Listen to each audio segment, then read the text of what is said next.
Alright, I think I finally got it figured out. Trying to get this thing set up was a headache. But pretty much, let me grab this chair.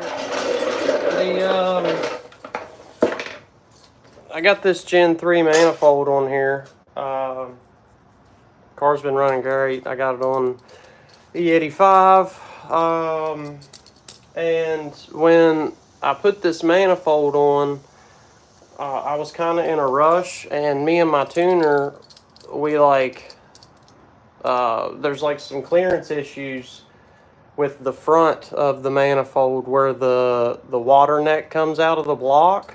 So they for this swap, most people usually will get a shortened water neck or whatever, but what we did was grind on the manifold, and we ground into it so much that it showed one of the bars for the IMRC actuation. You could see the end of the metal, and ever since then it's opened up even a little bit more, and I can hear a hissing noise. The car's running fine, but I think that cylinder is getting extra air in behind the IMRCs are locked closed, so the air that's getting in there is probably just barely getting past that IMRC flap. So that's why I think it's maybe not throwing any codes. But I think it's for sure leaking, because it's still touching that top bolt. I'll try to show you real quick. It's still touching this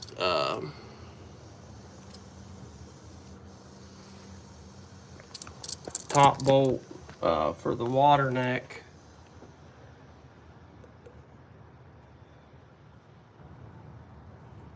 Right here.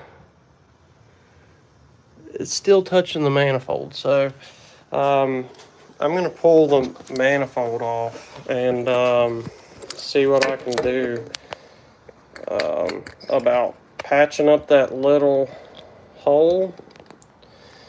And then I'm also going to actually grind that bolt, the back edge of it, at a 45-degree angle.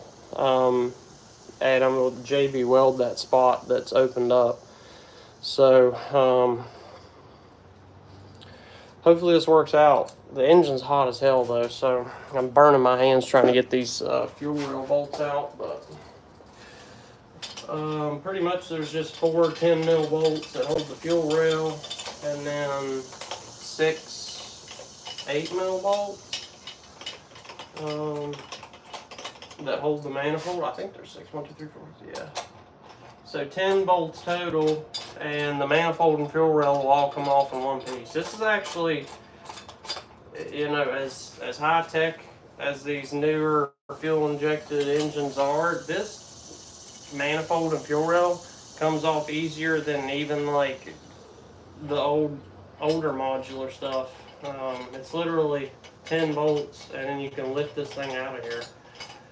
I mean, you gotta, of course, unhook all the electrical connections and stuff, but you get what I mean. So I got the fuel rail bolts out. They're just hotter than the surface of the sun. Like I said, they're all 10 mil.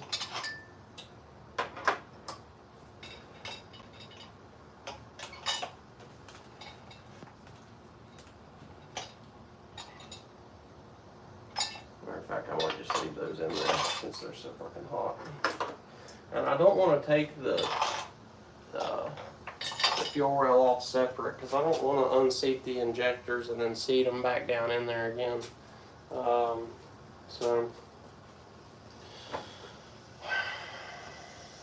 I guess I'll start. Let's see here. Get a flat head so I can pull the intake off.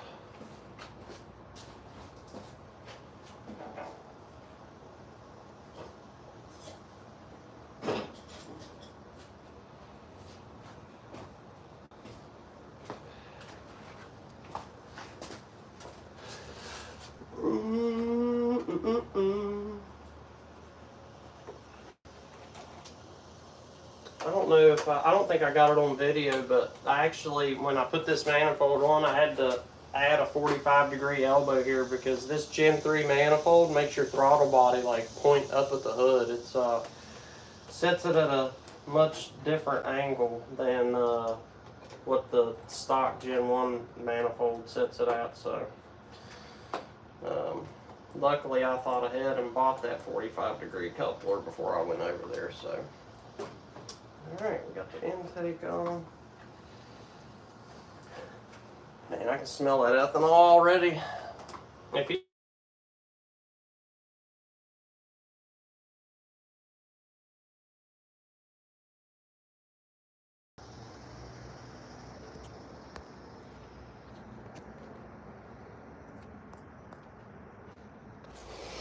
Sorry about that. Somebody called me. It screwed everything up.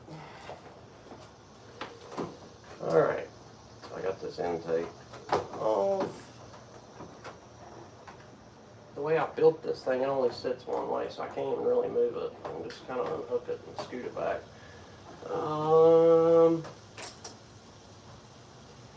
I guess I don't need to remove the throttle body. I can just pull it all off in one piece. I do need to unhook the catch can and PCV. Man, I'll tell you, I don't know if you guys have catch cans on your Coyote, but my passenger side collects like half an ounce a week. The driver's side, I've had it on since I started the engine. It doesn't even have one drop in it, so the driver's side doesn't need a catch can, but the passenger side, it for sure gets some oil vapor. No doubt about it. Even if you're not boosted, I highly, highly suggest getting a catch can. Because these Coyotes, they rev so high that it just makes sense when something's spinning around in there at 8,000 RPMs. The oil gets into tiny little particles and moves through the air and ends up in your PCV system. Oh, by the way, these things are these manifold bolts, you only torque them to like 89 inch-pounds or something crazy like that. You barely torque them at all. I thought that was crazy. I figured you'd supposed to torque them down nice and tight, but that's not the case.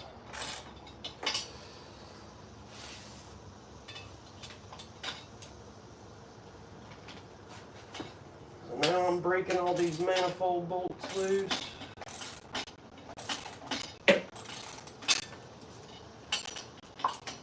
I said, they're just barely on there to begin with.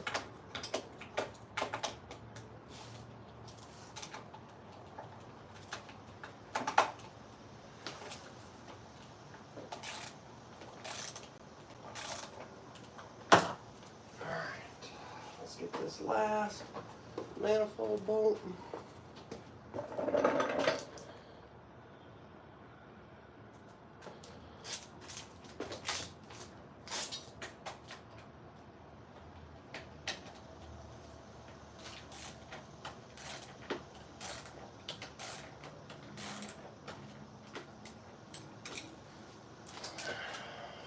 It's a lot easier if you wait on the engine to cool down, by the way.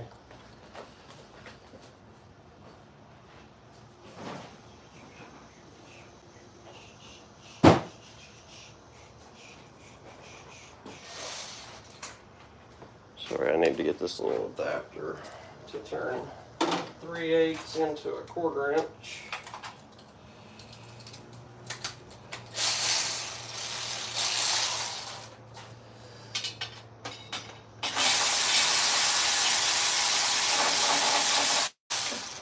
By the way, if you don't have Milwaukee hand tools right now, just don't buy them.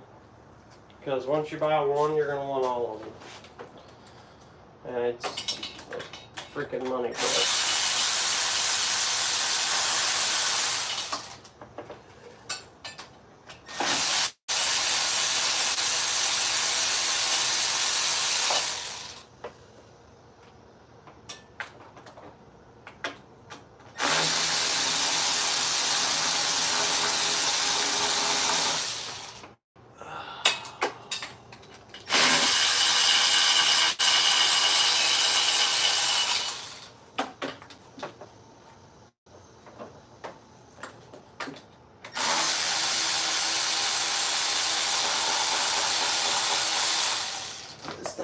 bitch to get in and to put in there, so I bet it's gonna be a bitch getting it out.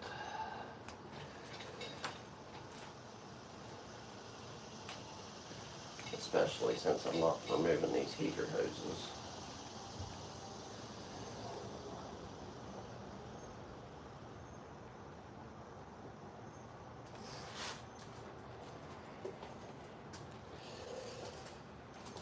Alright, I guess I can unclip all these injectors. 1, 2, 3, 4,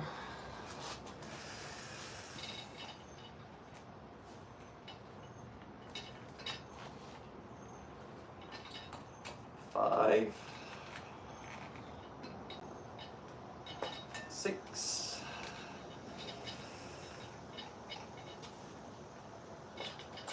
7, and 8. Flip these up out of the way.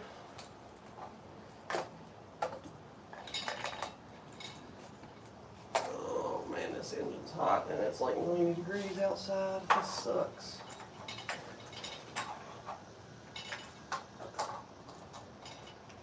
Alright, now fuel pressure sensor.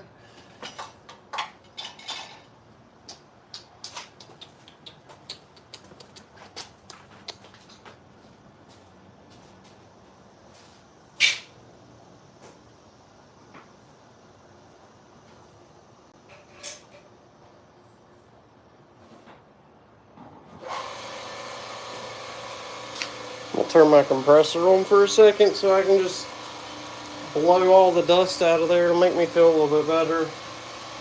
I'm always afraid something's going to drop down in those intake ports, you know. Just makes me nervous pulling that manifold on and off. Ooh, I forgot I bought 2 Red Bulls.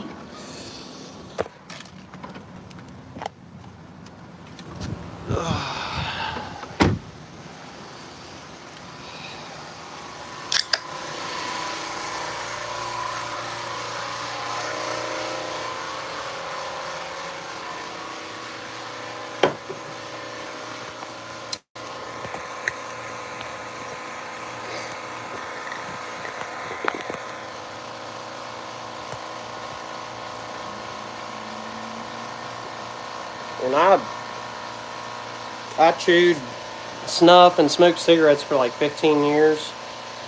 This isn't like, of course it's not an ad or anything, but if you're trying to quit chewing tobacco or smoking, this is the move. I started with 6 milligrams, and then I moved down to these 3 milligrams, and my problem was that my gums would always get sore, and I've always wanted my teeth to stay nice, you know, so chewing tobacco just wasn't an option anymore.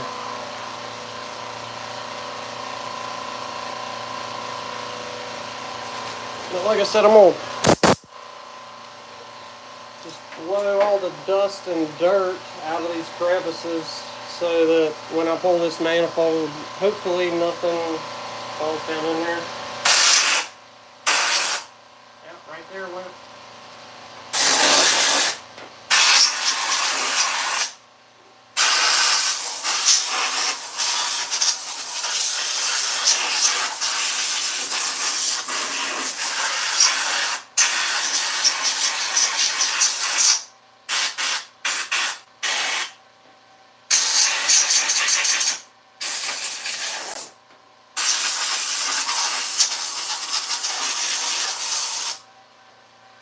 There was a piece of foam down in there, so that little piece of foam could have fell down in the intake port. So it's a good thing I blew on it.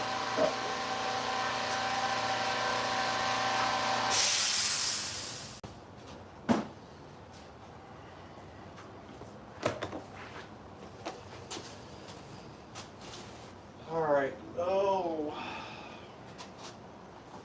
I gotta unhook the freaking fuel line from the fuel rail.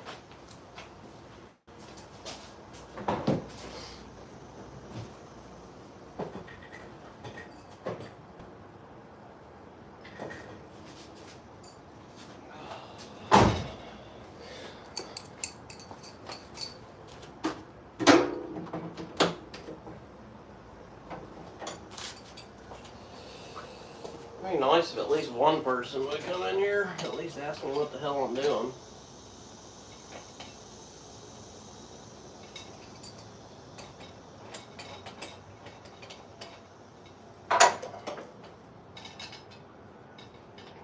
Yeah, so.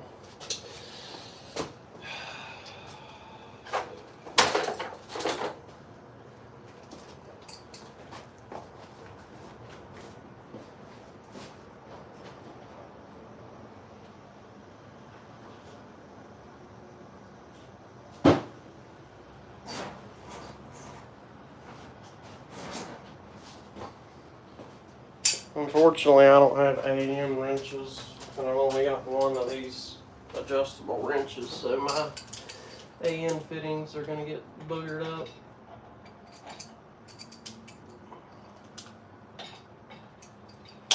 It is what it is.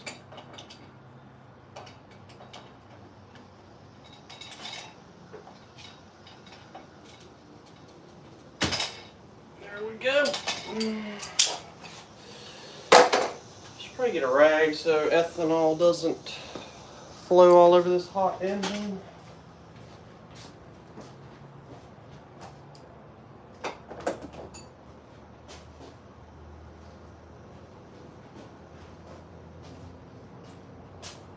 kind of goes without saying, but I do have the battery unhooked in the back, so there's not 12 volts going to all this stuff. Oh, there's already fuel leaking. What the hell?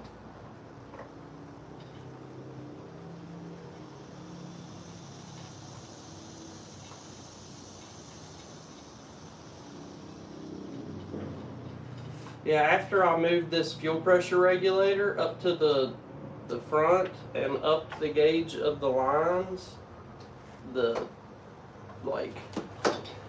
it fires immediately, because it gets fuel pressure and pressurizes up to 55 before I even turn it to run. I think that the fact that I have an 8 AN feed and a 6 AN return has something to do with the really good pressure too, because the line that returns it isn't as big as the line that feeds it, so like in turn I think that's ramping the pressure up just a little bit, because this regulator is supposed to pressurize it to 58 psi, and even under wide open throttle it stays around 64 the whole time, so that's good. It's got really good fuel pressure even under watt, because the ethanol, you spray like 30% more fuel than you do with pump gas. So, all right, I think I have everything ready. So this manifold will lift off of here. If that shows you anything, it's only been 18 minutes, and I've been dicking around, and I've already got the manifold ready to pull. So people take their cars to shops and all that crazy shit, and pay all this crazy money for shit they could just do at home. Yeah, I'm gonna have to remove this throttle body. There's no way around it, because otherwise I'm gonna have to remove my freaking heater hoses, and I'm not removing my heater hoses just to have to bleed the coolant system and all that shit. Alright. I guess I could cut this pigtail off, because this is for that purge solenoid for the Gen 1, and now that I have the Gen 3 manifold, I no longer have the purge solenoid. So,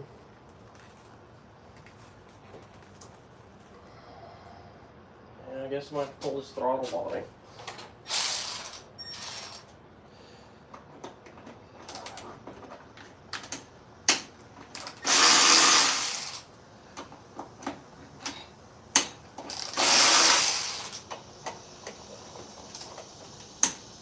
I might clean this throttle body up and paint it. It's kind of dingy. Everything else looks like clean, but this like aluminum stuff that's got like other ferrous metals mixed with it, like over time it like gets this almost like rusty look, but it's not rust. I don't know how to describe it. Almost looks like galvanized steel after it's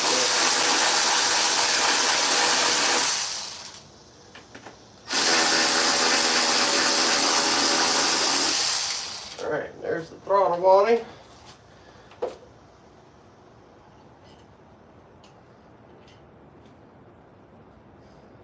Yep, that catch can's working.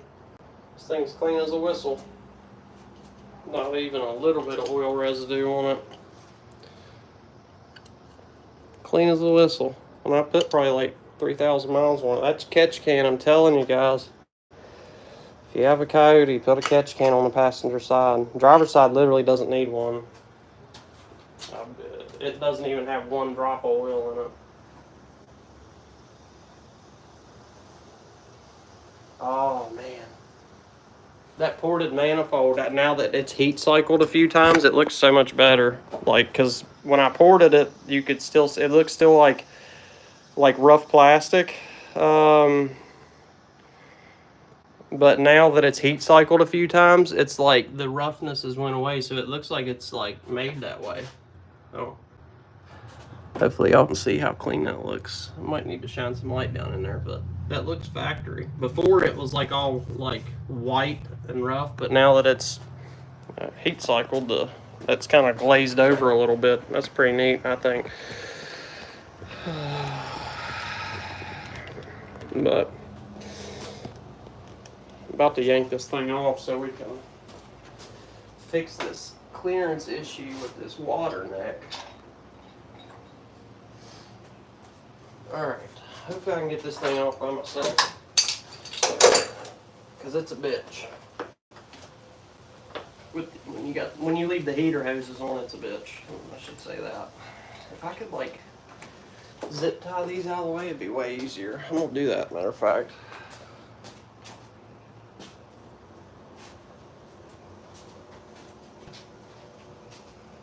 I've got these reusable zip ties that you can like push it through, and then the little notch in there.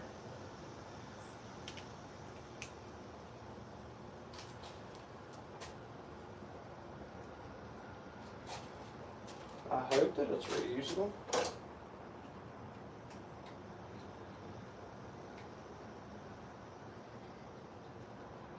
Yeah, it is. Okay, that's what I thought. Alright, so I'm going to pull these heater hoses out of the way, because getting this manifold on and off with these heater hoses in the way is a bitch. Especially without an extra set of hands. You gotta do all kind of weird stuff when you're by yourself.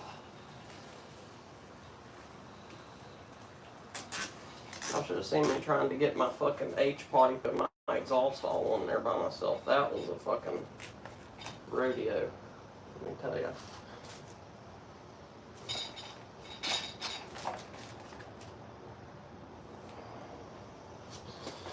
Alright. Do I have any chats or anything? I don't even know if those pop up. If anybody's in here, type something in the chat so I can see it. It says there's people in here.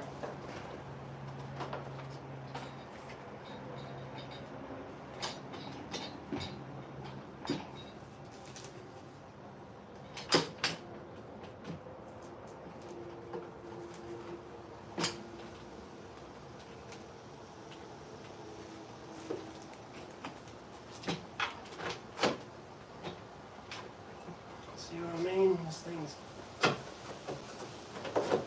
fucking bitch.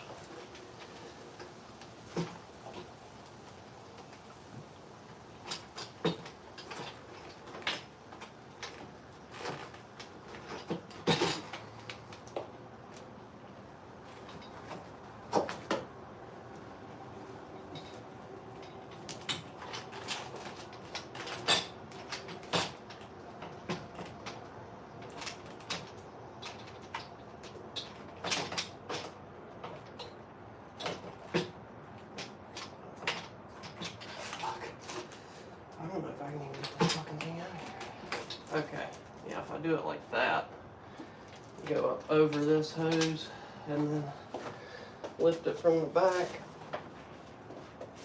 should be able to get this bitch out of here. These IMRC lockouts on the back are catching on the firewall.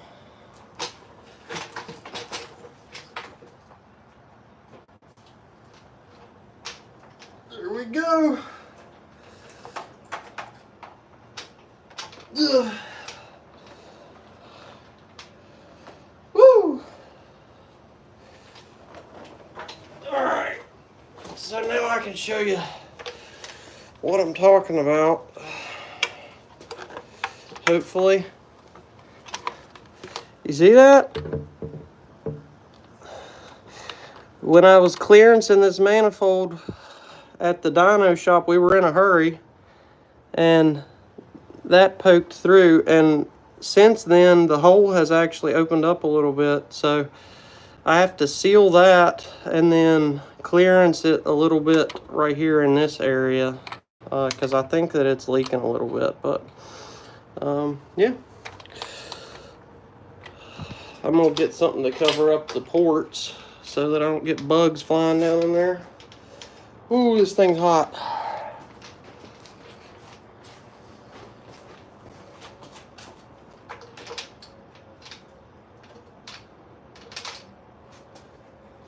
Put some masking tape over it or something.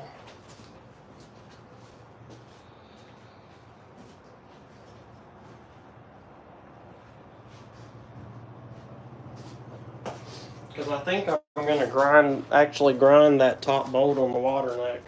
So I definitely don't want metal shavings going down in my intake ports.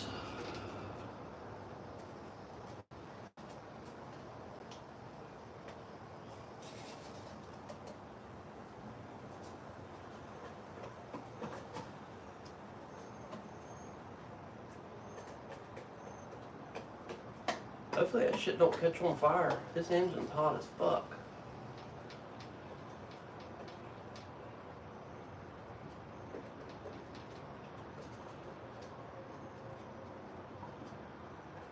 Yeah, what's it been, like 30 minutes, if that, and I already got the manifold pulled off, so that tells you anything. I barely know what I'm doing. And I got this manifold off in like 20 minutes. It would have been like 15 if I wasn't messing with the camera and stuff.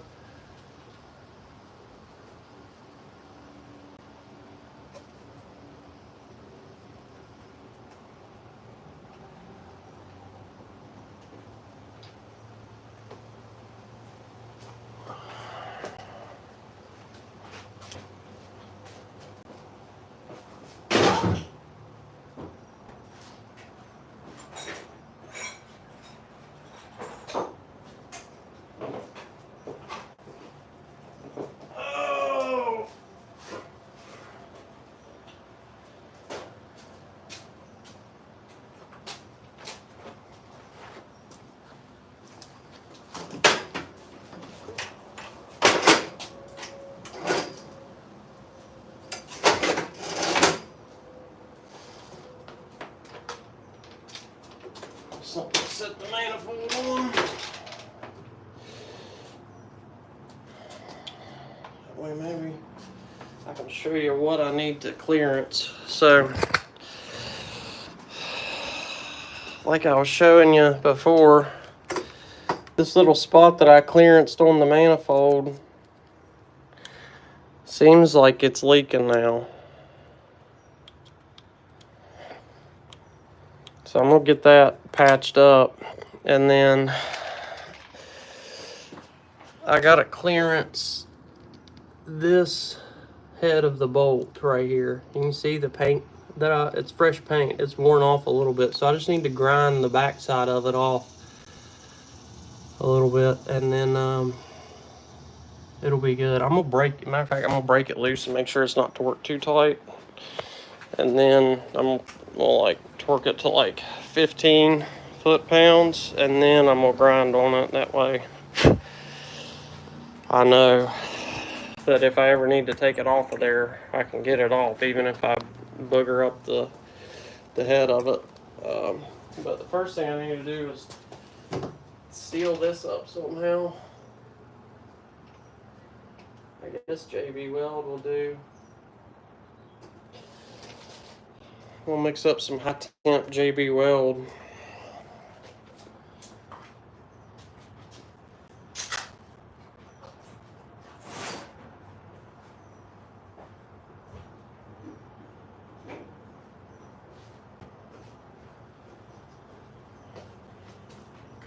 Probably only need just a little bit of it, but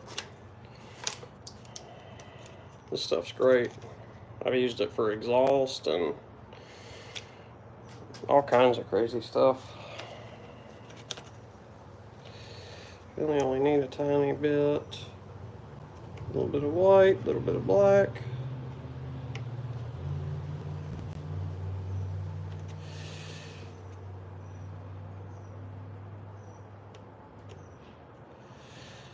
There we go.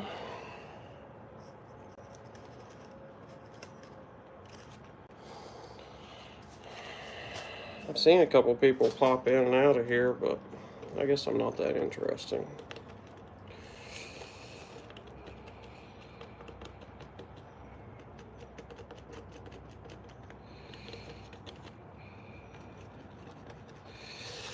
But yeah, with this JB Weld, if you're not familiar with it, it's in like a tube and it's got two syringes connected together, and once these two compounds mix, they start to harden. So you mix it real good, mix the white with the black, it turns this dark gray color, and then once you do that, it's good to put on whatever you need to seal.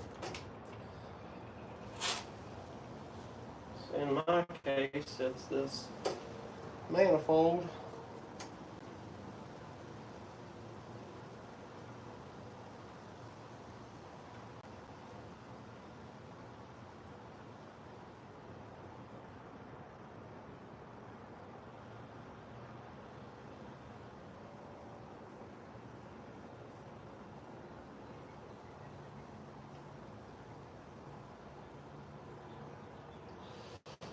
Where this plastic is like roughed up from where we sanded this epoxy should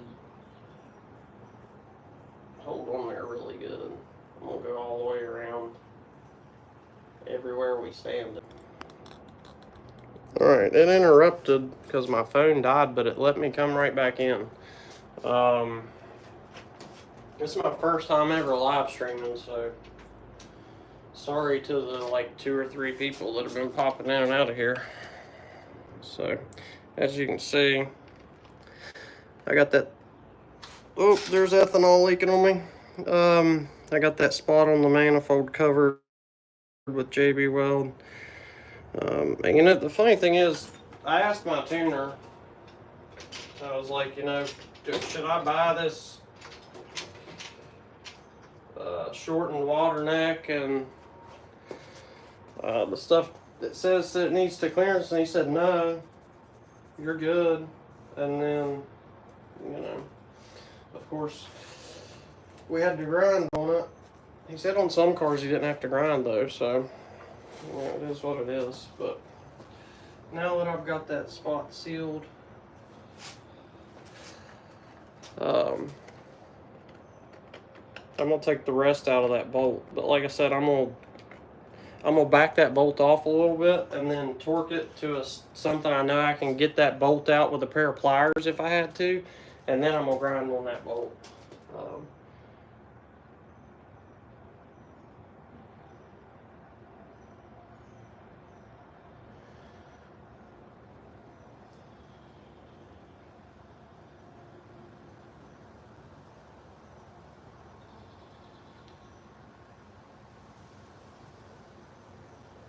Alright, I think that's good.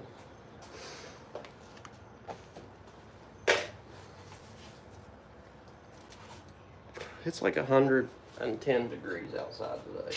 And then on top of that, this engine is hot from where I drove it earlier. So I'm burning up.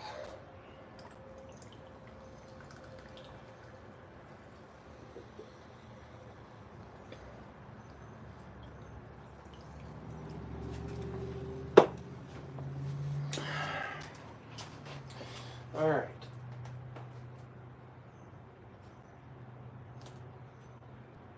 that's a 10 mil. So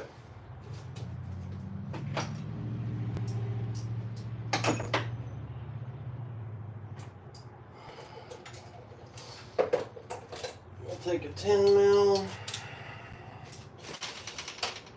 and woo!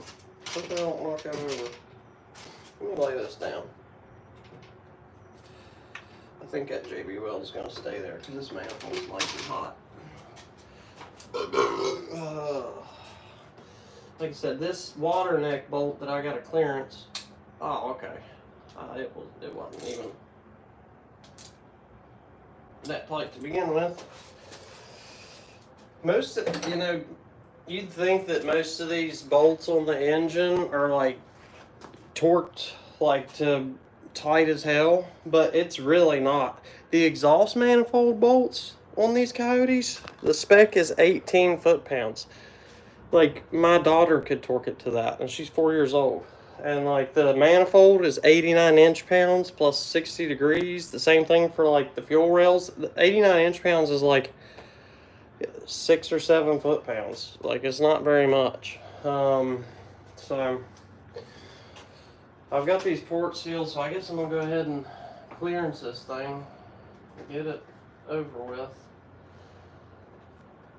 I'm gonna take just a little bit extra just to make sure that these ports are sealed, because I really don't want a piece of metal falling down in an intake port. That would be a really bad day. So we'll take some more of this stuff. Just make sure that all the little tiny, like, the ports are shaped weird. They're like an oval with like a little nipple at the top. So like the nipple at the top isn't always closed off all the way whenever you put just one strip of 2-inch wide tape on it, if that makes sense. So I just like to put an extra little piece on each port just to be safe. Make sure that back edge is sealed.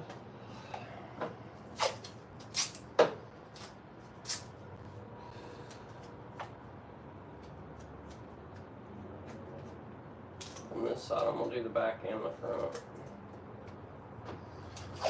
since this is where I'm going to be grinding.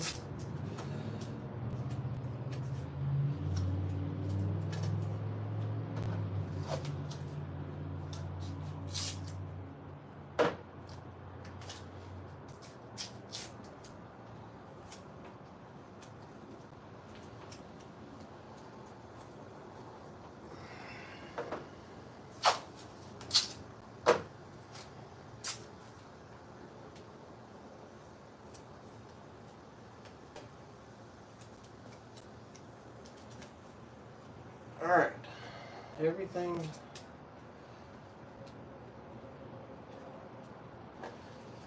sealed as best as I can. Matter of fact, instead of using a grinder,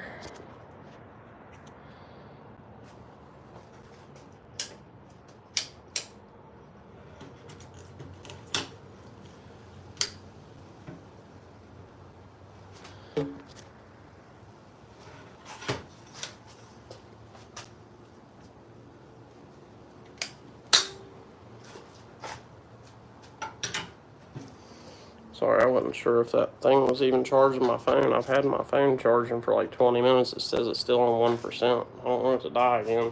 I'm going to file that bolt by hand. That way I ain't flinging metal everywhere.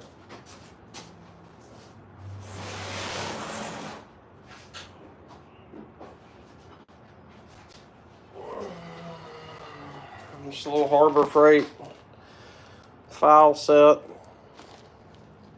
Should suffice. I'll just get one that's nice and flat. Got some flat edges on it. We'll use that one.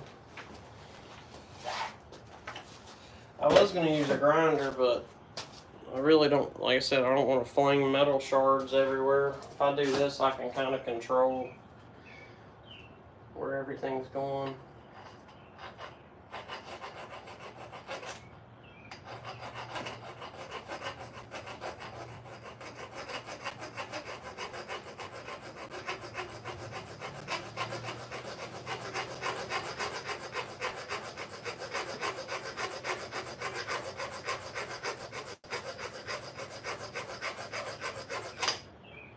might end up being easier than what I thought. It's only been like 30 minutes. I already got the manifold off, got it sealed, and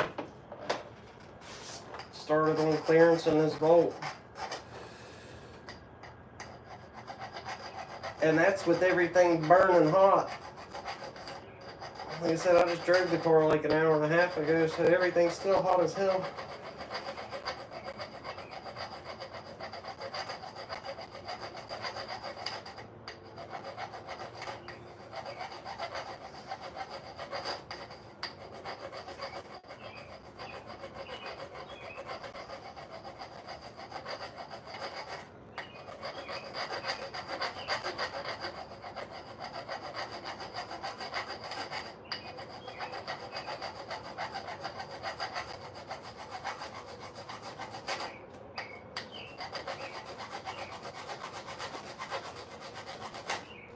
Alright, I've got a little flat spot now so I can start grinding a little bit harder on it. It's just this freaking hose is in the way. Really don't want to bleed the coolant system again, so keeping these hoses in place, it's a bitch, but it saves the trouble of having to burp all that cooling system again, because I got all the air out the first time really easily and got lucky. So I don't want to go through it again, because with my luck,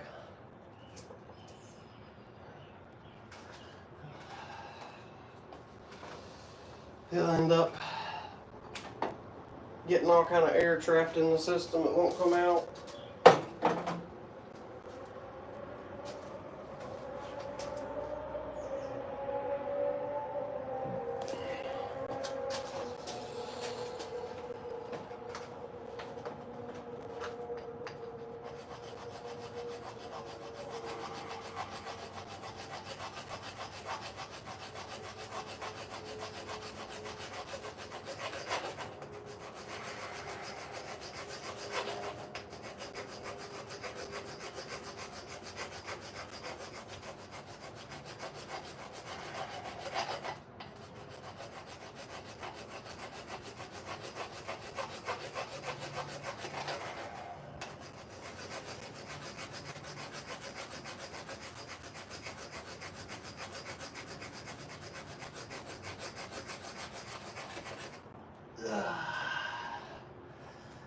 Alright, I think that's enough, honestly, but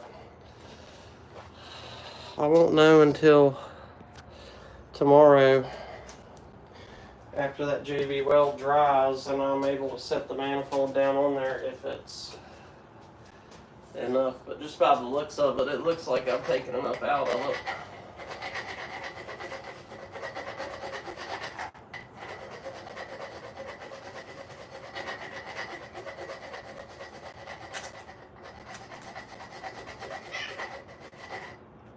The fuck was that?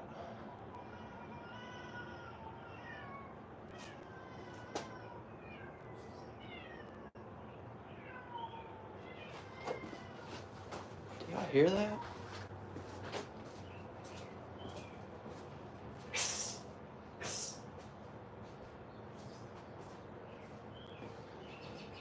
My neighbor has 14 cats. Yeah. I'll leave it at that. And they all live outside.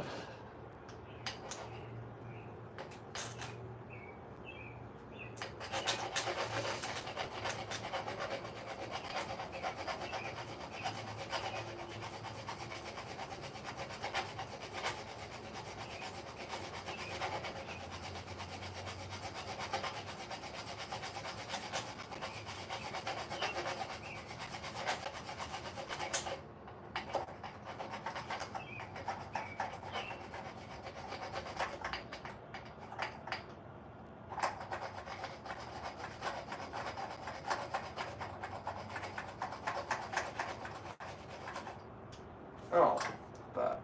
I scratched my paint on my head. I didn't even think about that.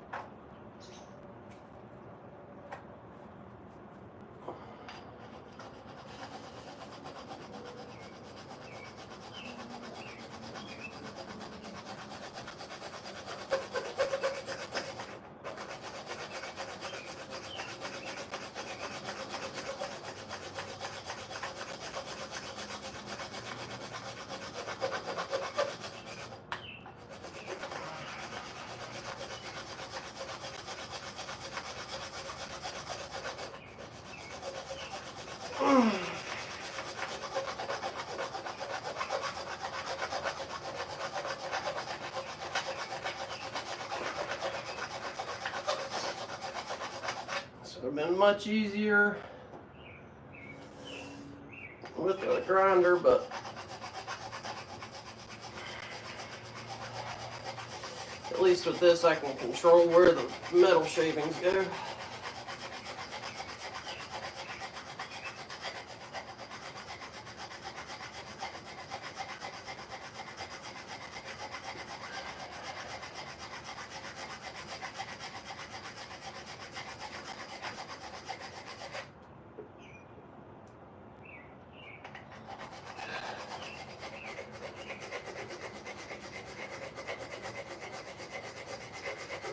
I think I've got it almost perfect. This is how I envisioned I wanted to do it, so it looks exactly like I planned.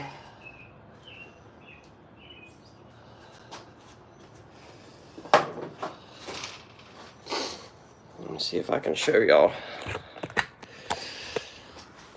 So I'll show you again the spot on the manifold I had to patch. When we ground it, when I was at my tuners, we took too much plastic, so the bars that the IMRC flaps spin on, the end of the bar was like protruding out there. If you like back up in the live, you'll see it, but I put JB weld on that, and then the issue is it hits the top of this bolt on the water neck. It just ever so slightly hit the edge of the bolt, so it wasn't sealing that good. So as you can see, I've taken a hand file and I ground that at an angle. So now when the manifold sits down in there, it should clear just fine. I'm hoping, at least. Normally people buy the thanks Adam SVT. Normally people buy the shortened water neck, but like I said, when I talked to my tuner, he said we didn't need it. And then when we ground on the manifold, we accidentally took a little too much because we were in a hurry. So this is something I've been planning to do. But the other day, I had the engine up while it was running, and I could swear I heard a hissing noise coming from that area. And after looking at it, I think a little bit of air was getting through that hole where that IMRC actuator bar is, and going into the back of the IMRC chamber, but where I had the IMRCs locked, the air could just barely get past it. So it wasn't throwing any codes or anything, but I think that first cylinder on the driver's side was running lean this whole time and getting a little bit of extra air in it. So it's good that I caught that, honestly, because I could have ended up frying this thing. Luckily, I haven't been running it that hard either, so. I think that I'm going to have a Fox body on the channel here soon. One of the guys that watches my channel has an 86 notchback, 4-eyed Fox with T-tops. And he wants to put a coyote in it, and he lives like one state over from me. And I was like, if you buy me a Tremec TKX set up for my car, I'll do the engine swap for you. Because, I mean, I'll get content out of it. And I've gotten this swap down to a science where I can do it pretty easily. And I honestly, I just enjoy this shit. I enjoy tinkering on cars, so seems like a win-win-win for me. We'll get a Fox body on the channel. We're going to do a swap, and I'll get a TKX transmission to put in mine so I can start actually dig racing this thing. The T45 doesn't like being launched at $5,000 on slicks. It hooks and goes, but I can tell before long the input shaft or something's gonna break.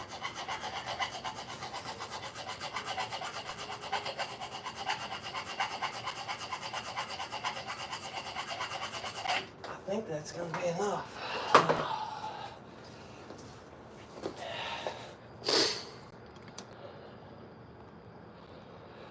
How are y'all doing today? I have many questions about the swap. What are you filing? Oh, I think I already showed you, Adam. I'm filing that top bolt on the water neck so that this Gen 3 manifold can clear. You're supposed to get a shortened water neck, but I'm not paying for a shortened water neck when I can just grind on a bolt. I have many questions about the swap. Yeah, I've done 2 swaps on my channel. I did a Gen 2 into a New Edge car and a Gen 1 into this car. So a lot of your questions can be answered just by watching those 2 things, because I have ADHD and I jump around and I try to cram all kind of information in it. So a lot of your questions will be answered if you just take the time to sit and watch my videos. I know some of them are a little bit longer, but if you don't skip through all the stuff that seems like it'd be blah and you don't really want to see, that's when I'm like explaining stuff, that would help you, if that makes sense. So, when you see the action, I'm actually doing stuff. I'm not really dropping little tidbits of information that I found.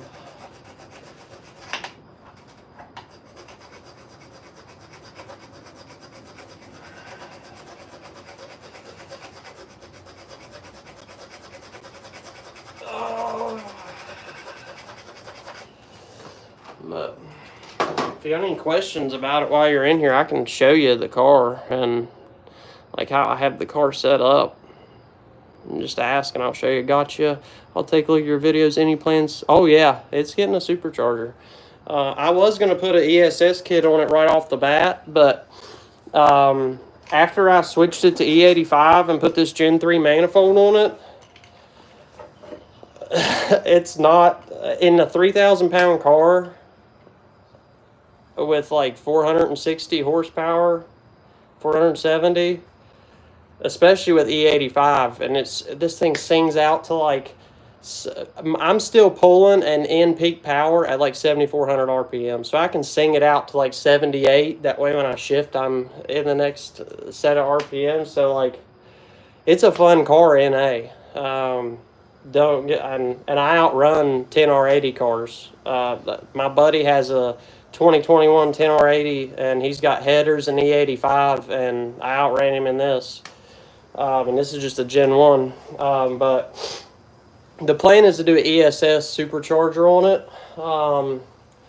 I was just going to throw it on there. But like I said, I'm really happy with how the car's running on E85 with the Gen 3 manifold. So I was like, if I throw the ESS on it, the T45 really ain't going to like that. And I like the power that I'm at now, because this thing, if I put a transmission in it, this is going to be like a high 10-second quarter-mile car, the way it sits. The limiting factor right now is the T45.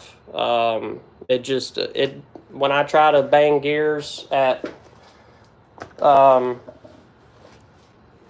7,000 RPMs, 8,000 RPMs, it just doesn't like it. So my shifts have to be like, I got to kind of hesitate and let the RPMs come down before it'll go into gear. So that's adding like easily a second onto what I'm doing.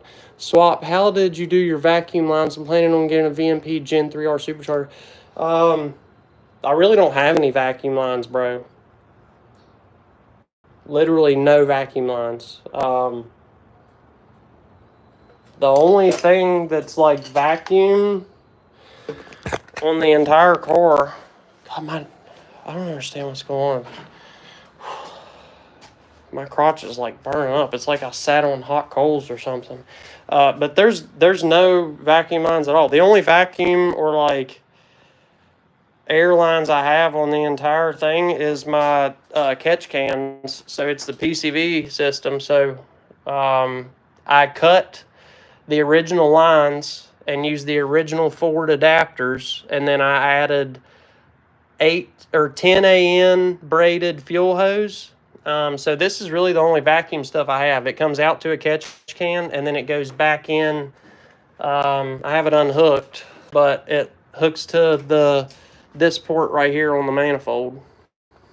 And then the other vacuum stuff is capped off. When you're doing a swap, almost all that vacuum stuff goes away, bro. Unless you keep IMRCs, which most people lock them out.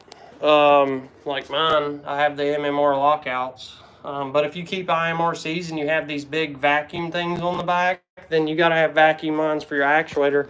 The only other vacuum that I can think of. I actually don't even have it hooked up, but then the SN95s, your air conditioning and all that shit, it's vacuum actuated. So this little line that comes out of your firewall here, you're supposed to hook it into vacuum, because like when you change your vent from vent to floor to like your windshield, vacuum is what does actually opens and closes the vents. So that's really the only vacuum line that you need to hook up if you want your vents to work. Like I said, I don't have AC on the car, so I didn't even worry about hooking that vacuum line up. I probably am going to, because I can blow just air through it, and when it's like 100 degrees outside and there's no AC, it'd be nice to have even 90-degree air blowing on me. Because I usually drive with the windows down. But yeah, vacuum lines, man, that's like the last thing you should think about. With your supercharger setup, you might need a vacuum reference for your fuel pressure regulator. Will need a vacuum source, and if you do a fuel pump booster, like a booster pump, most of those run off of what's called a Hobb switch. So it's like this little, it's just a switch, and once it sees vacuum, or once it sees 3 psi boost, then it turns your fuel pump voltage booster on, so that once you're into boost, that's when it ramps up the voltage on your fuel pump booster. But other than that, vacuum lines with the swap, there really aren't many, or they're non-existent, because you're putting an engine in a vehicle that it didn't originally go in. So all of those original vacuum lines, like most of them get deleted. It's like, you know, your purge valve and all that. Of course, you're not going to have that in this chassis. So a lot of it just gets capped off and deleted. The only one, like I said, the only ones that you would have is if you had a Gen 2 or Gen 3 and you kept the IMRCs. Like my first swap that I did, it was a Gen 2 swap, and he kept the IMRCs. So there was a couple little vacuum lines, but it's not nothing to worry yourself about. When I first got into this, that's one thing that I was like, oh, what about all the vacuum lines? Like, am I going to route them correctly? And don't even worry about that, bro. You like, just get the engine in and get everything going. And with the supercharged setup, you might need a vacuum source for your fuel pressure regulator and for your Hobb switch if you do a booster pump. But other than that, probably nothing. So, sorry about the video pausing and going away. I'm trying to live stream with a freaking dead cell phone. So it is what it is. This is the first time I've ever live streamed. So thanks for coming in here and saying hi. It's nice that at least somebody came in here. I have many questions. I gotcha. I'll take a look. Swap how to do your vacuum lines. The video pause. Okay. Nice. How does the power steering lines hook up? Exactly the same as factory. So if you buy your, if you want to keep the power steering for 96 to 04 cars, you're going from a modular 4.6 to a modular 5.0. And Power by the Hour makes it pretty easy. So they make a bracket to where you can keep your power steering pump in the exact same spot. So my power steering lines are the same ones that were on it when I had that Cobra engine in it.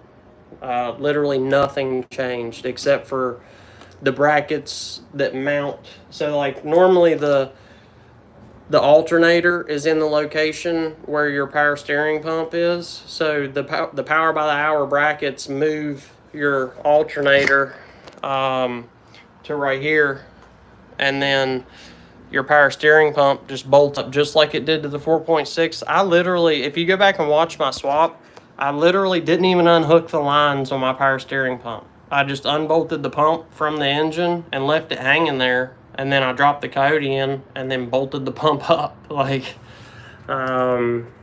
if you're going to do like a Volvo power steering pump, like an electric power steering pump or something, then you may need to run new lines. But if you're going to use the modular power steering, then just get the PVH brackets and you don't have to change anything. So yeah, any how does your power steering lines hook up? The only other thing I did with my power steering was I added that the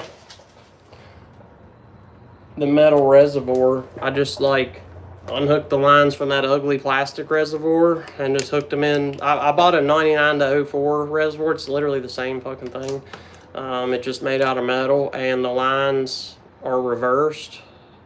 So all you got to do is just hook the lines into it. I just thought that a metal one was going to look cleaner than having that plastic one in there. So, and y'all know how long it takes JB Weld to cure? I got that JB Weld on there, and I've got everything grinded down pretty much. If anybody needs a Mustang Cobra engine, by the way, all that's wrong with it is a broken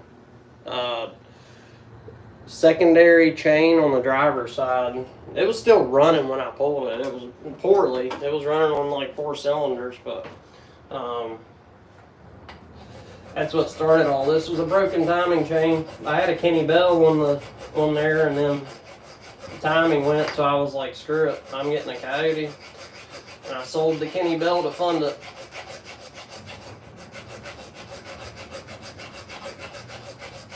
It's so nice that a couple of y'all came in here to at least listen to me talk. I didn't think anybody was going to come in. I might start doing this more often when I'm out here working on this thing. I'm always doing something. Anything you have to do with the brake system? Nah, man. Literally nothing. Because the brakes and the power steering work off of the hydro boost. If you have a 96 to 04 car, the brakes and the power steering stay the same because it's modular to modular. You're going from a modular 4.6 to a modular 5.0. So you can literally leave the hydro boost setup and all the lines, and with the power by the hour brackets, it just bolts right up.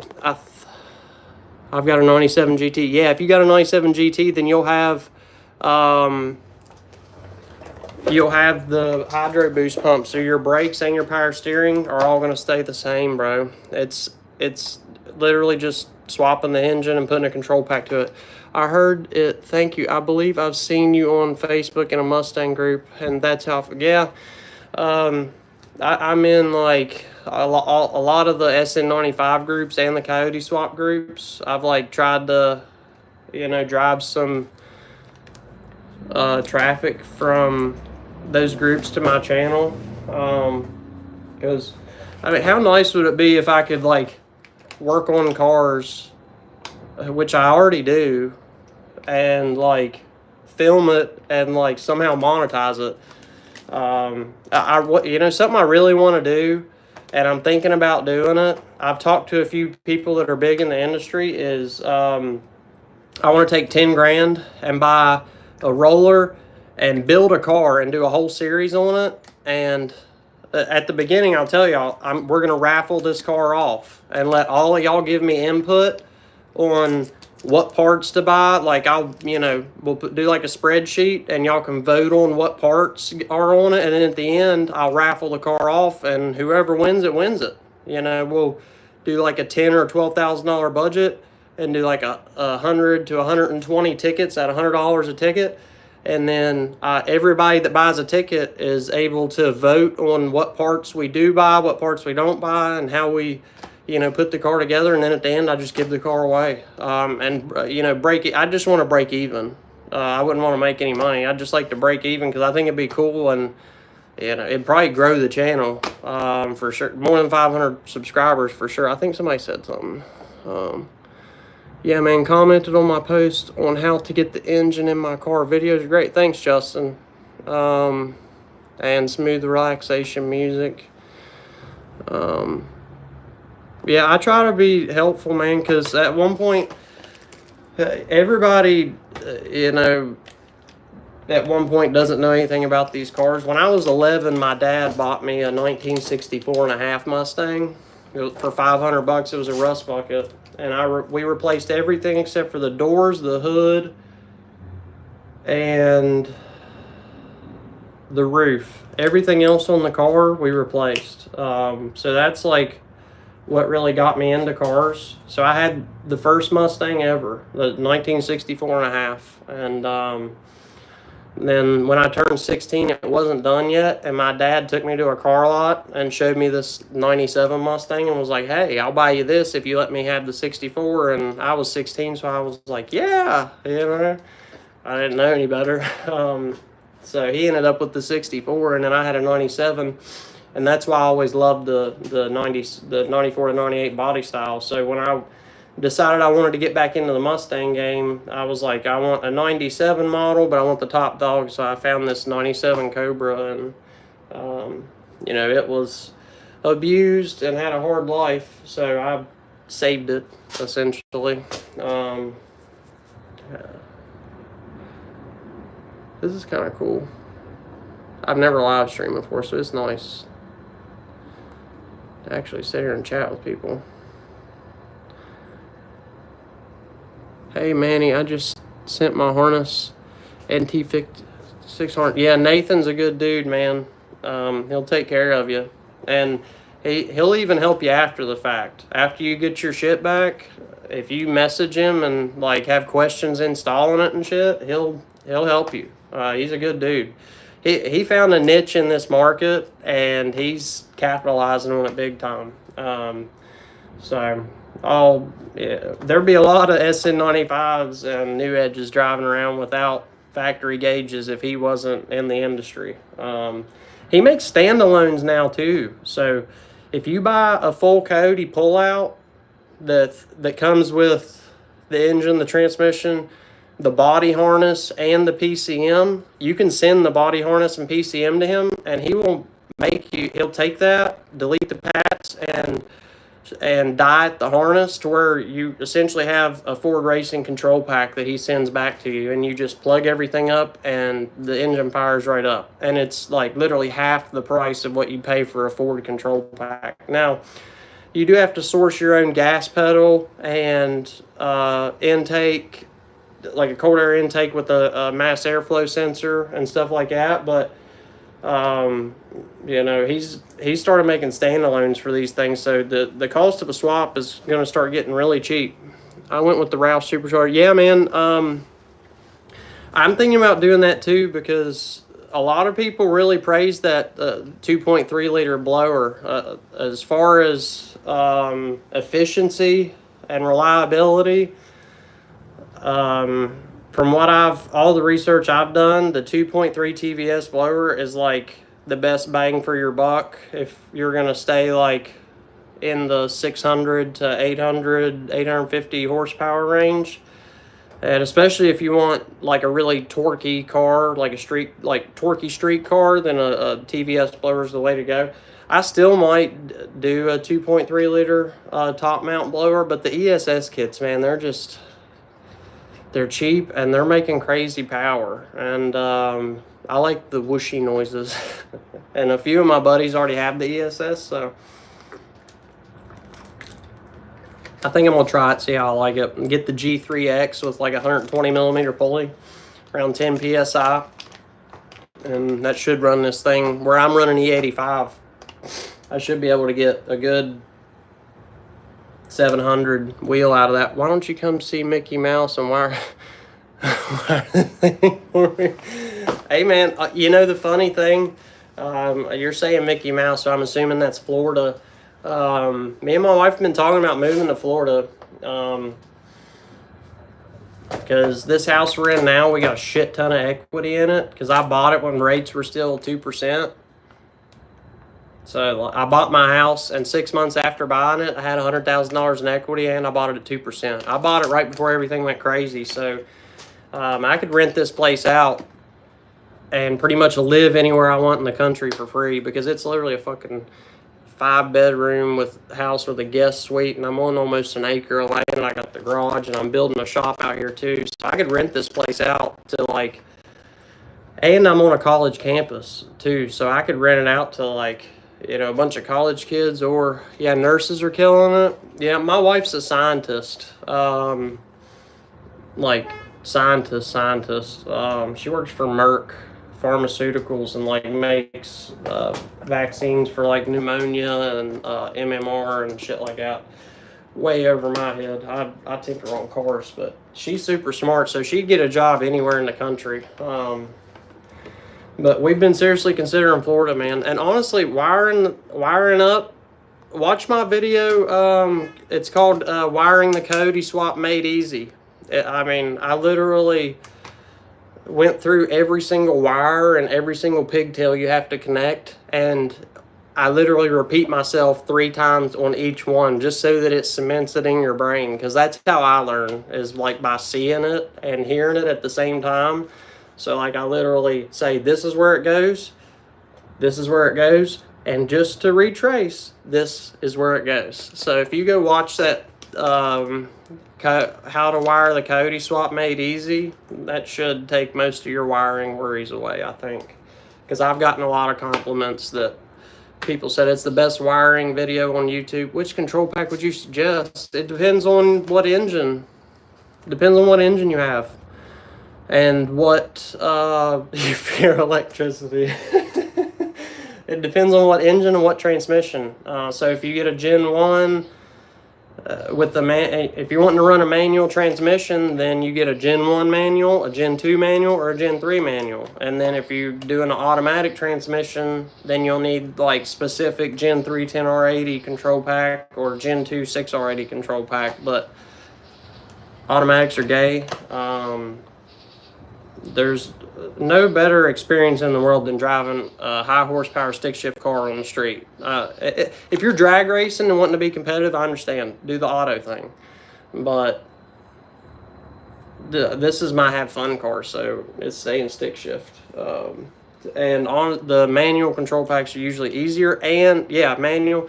Yeah, so the manual control packs are easier, especially if it's an older, like a T56 or the MT80. If you do an MT82, it's a little tricky because you got to do a hydraulic clutch setup and you got to massage the trans tunnel and stuff. But if you're just doing a TR3650 or a T45 or a T56 or a TKO or anything like that, then it's plug and play. I'm about to get a TKX for this thing, and it literally uses the same exact harness that my T45 uses, the same exact plugins and everything. So that's why I wanted to go to TK. Yeah, automatics are gay. Hey, I did add a caveat to that. If you're wanting to do straight line drag racing, and I understand if you're doing automatic, but if this is like have fun car, stick shift's fun. You gotta admit that. What's your control pack? Come on down to Florida. I'm planning to come to Florida. Within the next 2 or 3 years, I'll be living in Florida. That's the plan, at least. Yeah, I'm a manual, man. Me too, man. Even I've got a Tacoma, and it's a manual. Sometimes I wish my truck was an auto, though. Because it does get old shifting gears sometimes, but in this thing, it never gets old. I'll tell you that. So, just in case y'all haven't watched and y'all are just now getting in here, this is what I'm working on. When I installed this Gen 3 manifold, you're supposed to either get a shortened water neck, you know, that main, I'll show it to you. You're supposed to either get a shortened water neck, essentially.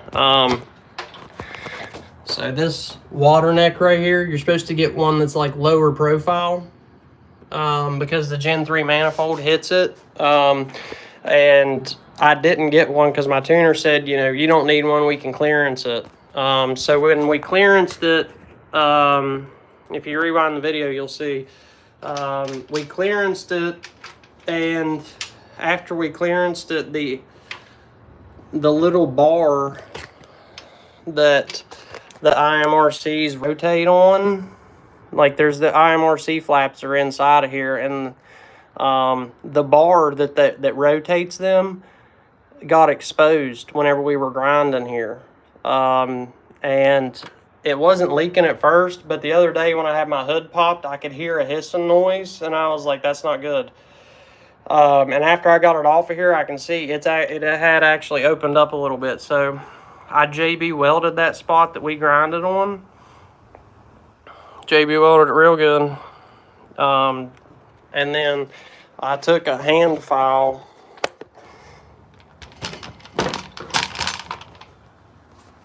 And I filed this bolt down at an angle so that the manifold will clear that. That's what I'm tinkering on, at least. Don't the automatics with the Coyote have the ability to be paddle shifted at least? I'm pretty sure.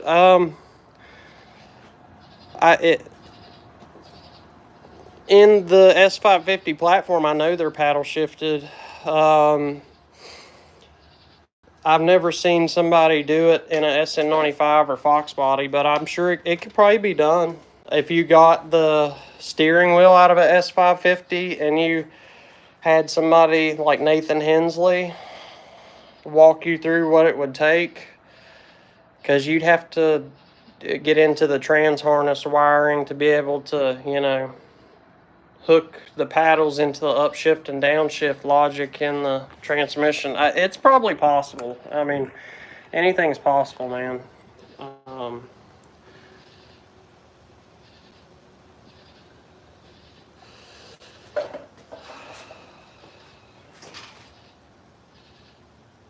Oh, wow. That JB weld's already, like, hardened up. Well, not, like, hardened, but it's, like, tacky to the touch already. I could definitely put this back on there.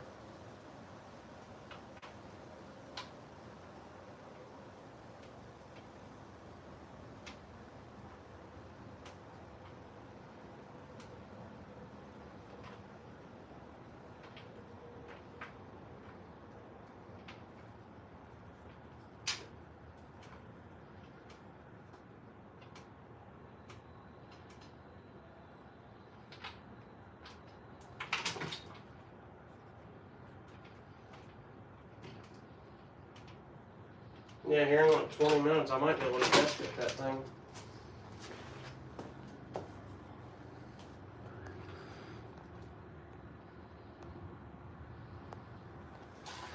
Yeah, I always just mix it 50-50 because I have the little syringe style, so the same amount comes out on both ends. You ever thought about a keyless push button? Whoa. You think a 1-ton Harbor Freight Pittsburgh shop crane is enough to lift the front? Oh, yeah. I didn't even use mine. I've got one of those right here, bro. 1-ton folding crane, Harbor Freight. I didn't even use one, though. If you watch my video, I just lifted the car up on jack stands and then slid it up under there. But yeah, that crane will lift the whole fucking car. The Harbor Freight stuff isn't as junky as what you think. Almost everything I have in here is Harbor Freight.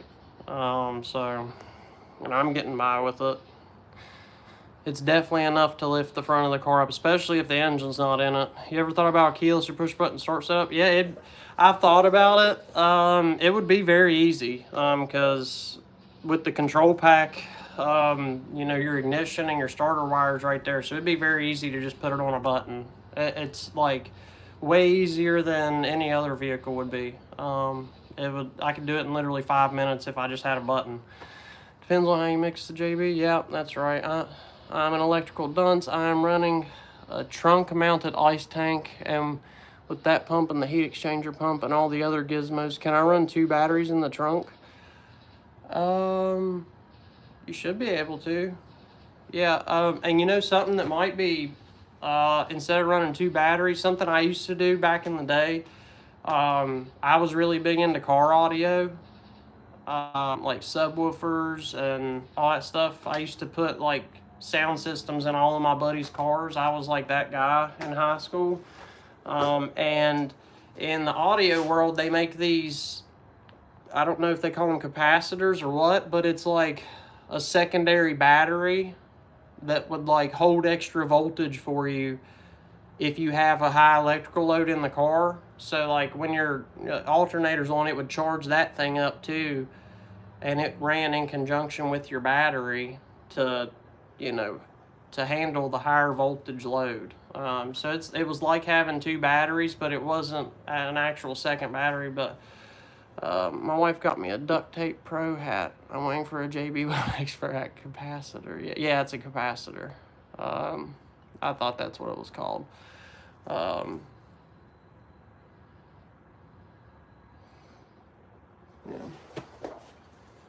It's like freaking nighttime and it's hot as hell out here, man. I might start doing this more often because I'm always out here tinkering on something. Last night I was messing with my exhaust where I put that MBRP 11 to 14 H pipe on the car. You know, on the 11 to 14, the headers are like almost 2 feet center to center, and on the SN95 with these headers, it's like 18 inches center to center on the header. So that H pipe was way too wide, so I had to like narrow it in the middle and bevel it in the front to like bring it inward. And even then it was still off like a ½ an inch on both sides. So I'd been fighting it with like ball clamps and stuff like that, but I just gave up on trying to do the ball clamps, and I bought some of that flexible exhaust tubing, and I just band clamped that to the header and then used an exhaust clamp onto the H pipe, and now it's perfect, and it will move a little bit with the car. So that's even better, and it doesn't leak anymore. So, oh dear, wait until you move here. Yeah, oh, I know, bro. I've been down in Florida a good bit. I used to work for a wildlife company, and when they were building all the Amazon plants down there in Florida, I came down there and was hanging all the bird netting. Like, you know, when you go in big warehouses and you see that really thin netting everywhere so the birds can't get in the rafters. That I worked with a company that did that, and we did a few of them down in Florida, so I know about the heat down there. But once I'm used to it again, it won't bother me. I like the warmer weather, and honestly, I like really cold weather too, because I grew up in West Virginia, so I'm used to sitting out in the woods from like 3 a.m. to 8 a.m. when it's pouring the snow, waiting on a whitetail to walk by. So I'm used to both extremes, I'd say, up in the rafters. Yeah, so people pay like hundreds of thousands of dollars to do that shit, to that bird netting. And the company I was working with, we had a contract with Amazon, so we did all the Amazons in the United States. Even before I moved where I'm at now, I did the one in this state that's like 20 minutes from here. So definitely know all about that Florida heat.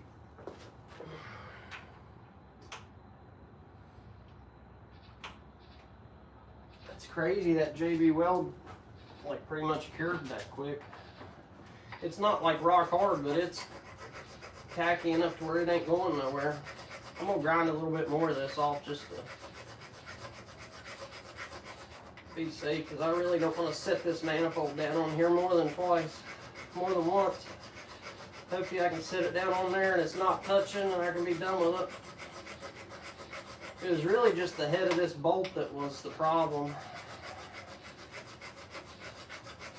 And I think where I bolted it down onto the head of that bolt and then it heat cycled a few times is what actually opened up that hole in the manifold. Because when we first mounted it, it wasn't making any noise and it was sealed perfect, but after a few heat cycles I started hearing that hissing noise, and where that one cylinder was leaking, and it was like leaking in the manifold behind the IMRC flat. I think it was making that cylinder run lean and not throwing any code. So, hey, you know something weird with these coyotes? After you install them, if you use like a manual transmission, the engine doesn't know how fast you're going, so there's like not a speed input to the control pack. So these engines die. Like, you'll be driving and then come to a stop at a red light and the engine will just die. And it's normal. It'll just do that and do that and do that and do that. So my tuner added a little bit of throttle angle, so it stopped doing that when it was on 93. And then I got it tuned on E85 and nothing. And the weirdest thing, I fixed the exhaust leak on Monday. There was an exhaust leak. I fixed it on Monday. I got the car tuned when it had that small exhaust leak. After I fixed the exhaust leak, the car started dying again, coming to a stop. How fucking weird is that? So I think that this manifold thing might have something to do with it too. But if you're coming to a stop, as long as you just like touch the throttle with your big toe just one time, like if you throw it in neutral and the RPMs come down, within a second you just need to barely touch the throttle and it won't die. But if you don't touch the throttle, it'll just bog down and then die. It's weird.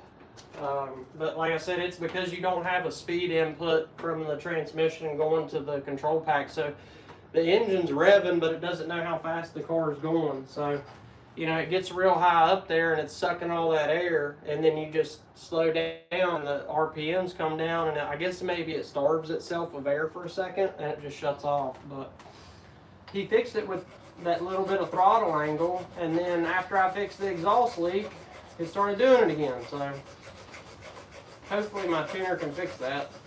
He's a really nice guy. I highly suggest hitting him up, even if it's a remote tune. He's in New Jersey, but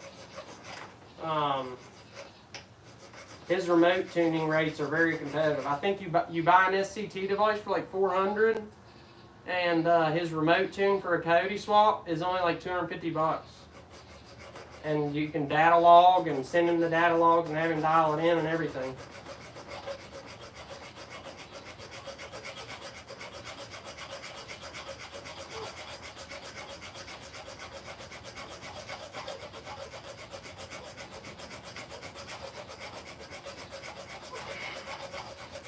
But let me tell you, if there's one thing I could suggest for these cars to anybody, get the car on E85 as soon as possible. Get it on E85 as soon as possible. It smells better, the exhaust sounds better, it runs way better. It doesn't burn as hot as gasoline, so your cylinder head temperature is going to be lower. It's win, win, win, win, win. If there's E85 in your area, get PTFE fuel lines, get a bigger fuel pump, get bigger injectors, and do it. It was the best decision I ever made for this car. It was really torquey down low on pump gas, so I lost a little bit of that low end torque when I switched to the ported manifold and E85, but once I get to $4 grand, it's a completely different car. Completely different car. It fucking screams, dude.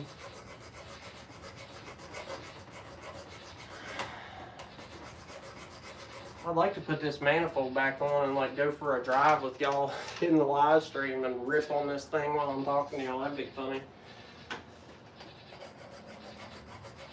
If 2 or 3 people actually come in and watch, I'll start doing this more often. If y'all actually come in and shoot the shit with me. It's hot here in Orlando. If you think it's hot where you are in Orlando, it's so hot here in Orlando, I'm putting in an ice tank for the supercharger and one for cocktails. Hell yeah. I don't drink, but hell yeah. Some of the shops are just now getting around to cooling the intake air with AC, substituting the ice water through the intercooler thing. Yeah, that's called a killer chiller. You know, I thought about putting air conditioning back on the car just to do that. So like the Terminators, they actually have a setup called the killer chiller, and it routes your AC into your inlet air piping, so you're getting super cold air.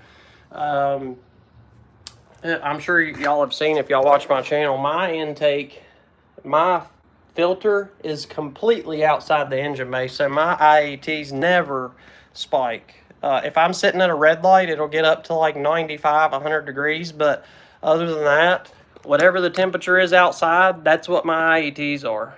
So that was very important to me, was getting this filter up in there, because pulling air from outside the engine bay is very important. Heat kills power.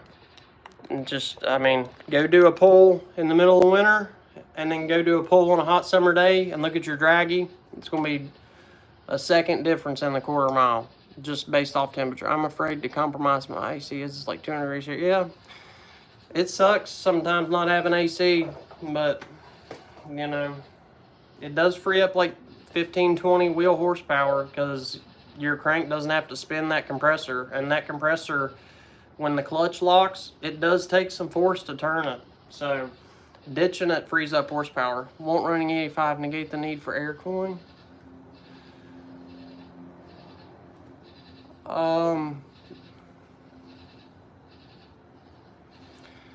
No. You always want the coolest air possible coming into the engine. That's just plain and simple. If you can get your air filter outside the engine bay, do it. I would. My freaking phone keeps dying. Won't running 85 negate the need for air cooling? No, you always want the coldest air possible coming into your intake. Period. E85 just helps the fact that much more, because it burns cooler. Playing on E85, just bought ID1050X injectors. Yeah, I have Ford 80-pound injectors. I think that's like 800 cc's. So 1050s is like having like 100-pound injectors. So with 1050s, you'll be good with the 85 pounds of boost too. Those IDs will get you a long way, as long as you got enough fuel pump. I went ahead and got 80-pound injectors, so that when I get the ESS, I'll have enough injector to go as much power as the engine can handle.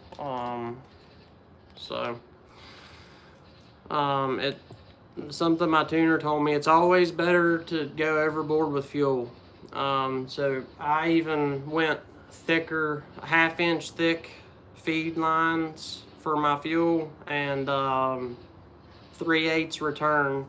And that helps with the fuel pressure too, having a larger feed and a smaller return, because, you know, it can get there, more can get there faster than it can get back. So it helps keep your fuel pressure high, at where it needs to be. Like even when I'm wide open throttle, what the fuck?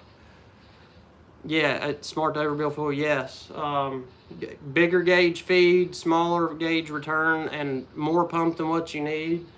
When I'm wide open throttle, all the way through fourth gear, second gear, third gear, fourth gear, my fuel pressure never drops. It stays pinged where it's supposed to be. So always go overboard with fuel.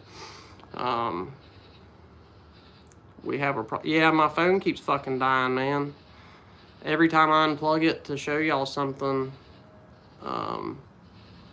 it dies, but then I plug it back up, and then as soon as my phone turns on, I click YouTube and it lets me resume it, so that's nice. This is my first time ever live streaming. I'm trying to do it with 1%, so next time I'll make sure my phone's charged. I think I might be able to get the manifold back on here tonight, and possibly try it out. If y'all hang around long enough, you might get to see it. I might go for a drive too. I wasn't expecting that JB weld to cure so fast.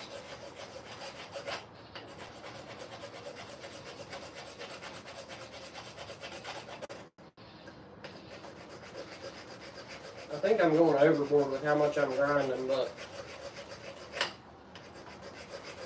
I'd rather do it once and be done with it. And this bolt is only torqued to like 18 foot-pounds, so even if I fuck the head up majorly, I can put vice strips on it and get it out of there.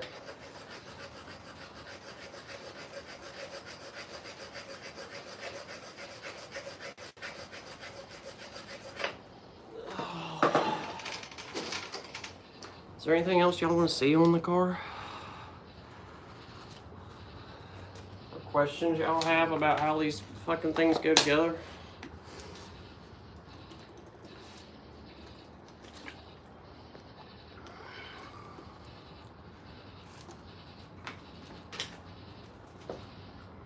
And by the way, if y'all would like to have your intake manifold ported, Millennial Dad can port your manifold. I just randomly came up with that name when I made the channel. I might change it, but I kind of like it because I'm trying to give millennials a good name. Most of them are lazy shitbags, but I work hard and I like to get shit done. And I'm a dad, so it just made sense at the time. But if you want to do the Gen 3 manifold and you want it hogged out, ported, I mean, I ported it all the way to the edge of the fucking O-ring. If you want it hogged out and ported nice, holler at your boy. Because I got all the tools to do it right. And all of these are ported. There's a lot of rough edges in here. Like, you see this like rough edge here? That is all on both sides of inside of these intake ports. So smoothing those out, you know, makes the airflow that much better. This Gen 1 made 500 on the dyno.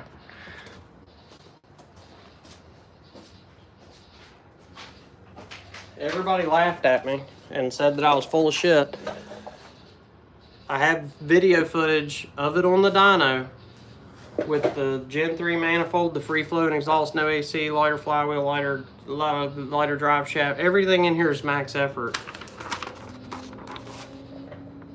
500 horsepower, 462 torque.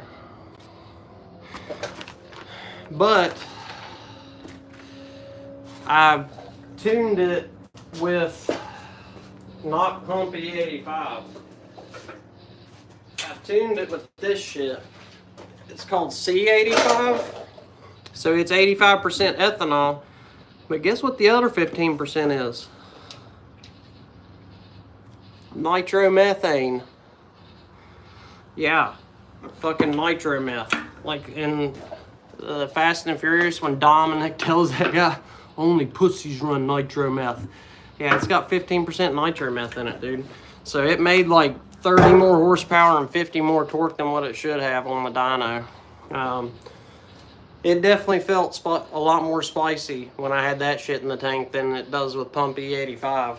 So if you can get your hands on some C85, keep it in your back pocket for when somebody wants to race you for money, because that shit is crazy. It's nasty too. The exhaust is popping and banging, and the engine just like it loves it. It loves that high octane shit. So if you can get a hold of it, it is the shit. It's like $85 for 5 gallons. But my tuner had a few jugs of it, and he was like, I'll give them to you for 60 a pail, so I bought everything he had. And now I just use them for gas cans, because ethanol,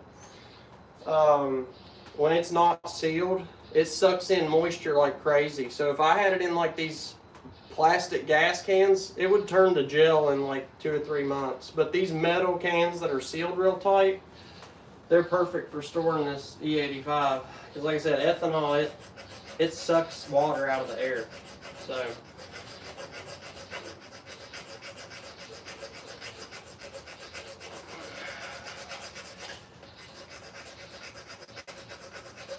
I think I've definitely grinded enough out of this thing. Better to be safe than sorry, though. What'd you say, Mr. Moss? Nothing wrong with Harbor Freight shit. I just went and picked up tie rod removal tools. Oh, like a pickle fork? Like the little pickle fork you put in there and to remove ball joints and stuff? Yeah, I think I got mine at Harbor Freight. Dude, I tell you what, one of the best things I ever bought from Harbor Freight was this thing right here. The transmission jack. I use it for so much shit. When I was putting the engine back in the car, I like put the K-member on dollies, and then I put the transmission jack under the rear, and I was able to just roll the engine and transmission around wherever I wanted. And then when I dropped my gas tank, that transmission jack's perfect. I put it under the gas tank and then unhook the straps and then burp, burp. It makes a lot of things really easy. The crane is awesome. All of my hand tools are Craftsman and DeWalt and Milwaukee, but for like random shit, Harbor Freight is pretty good. And like they have a pneumatic. This thing is the shit too, bro. Brake fluid bleeder. Like you hook it up to an air compressor and then just stick it on the bleeder on the brake caliper, turn it, hold the thing down until you stop seeing bubbles, and then turn it, and you're done. Like you can bleed all four corners in 10 minutes, bro. This thing is the shit, and it's only like 30 bucks. Harbor Freight's got a bunch of cool shit like that just like makes your life way easier. Nitromethane, Sunday. Racing ads from back in the day. Yeah, I didn't know that you could get fuel with nitromethane in it, and like I didn't know this shit had nitromethane in it until like 2 months after I bought it, and had ran it on the dyno and made those crazy numbers because everybody was calling me crazy and said I was doing dyno trickery to make $4.99 like that, but it was this nitromethane fuel that did it, man.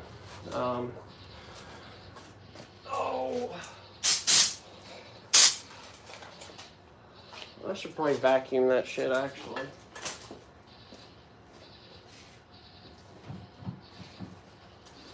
Let me make sure I didn't unplug my fucking phone. Yeah. If I unplug that thing again and it dies again, I'm probably going to give up on the live stream.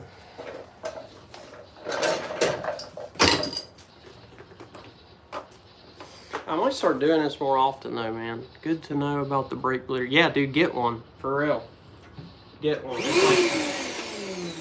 like 30 bucks, and literally you put it on there, you put it on the bleed screw, and then start the air, and then crack the bleed screw open, leave it open for 5, 6, 10 seconds, and then crack it closed all while you have it sucking the entire time. You start sucking before you open it and suck until after you close it. And if you do it that way, it's one and done. For real. And I even had air in the ABS module. And it sucked the air out of the ABS module. I didn't have to like do the anti-lock brake thing where you like make the anti-lock ABS trigger a few times and push the air out. That pneumatic bleeder sucked it all the way from the ABS module. So, yeah, it's the shit. And it's good for other little stuff, like say you need to like suck all the coolant out of your coolant reservoir, you can just drop it down in there and suck it all out. Or like your power steering reservoir, if you want to suck all the fluid out of it, just drop the hose down in there and crank it wide open, and it, you know, makes it where you don't spill shit everywhere. I've found a bunch of good uses for it.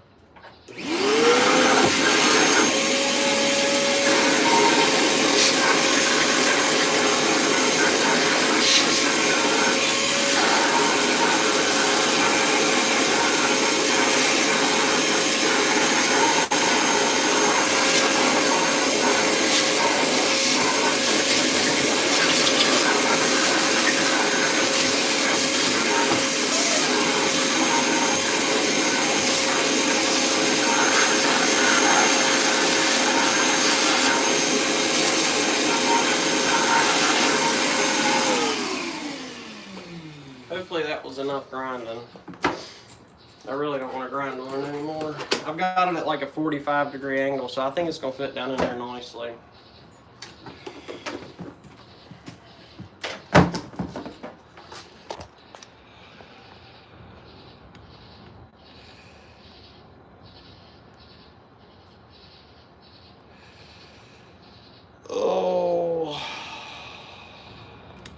I might be able to set this thing back down on here and see if it's going to clear. Yeah, do a lot with a little. Why can't you do on jack stand? What can't you do on... There's nothing you can't do on jack stands, bro. I did an entire coyote swap on jack stands just to prove a point. If you watch the Coyote Swap Cobra series, I left my fucking crane sitting in the corner, and I did it on jack stands. It can all be done on jack stands. And it's honestly just as easy as doing it with a crane. It's really not. The crane really, it might make it easier after you roll it under if you hook it to the crane, lifting it into place to get the K-member bolts through, but the way I did it ended up being just as smooth. So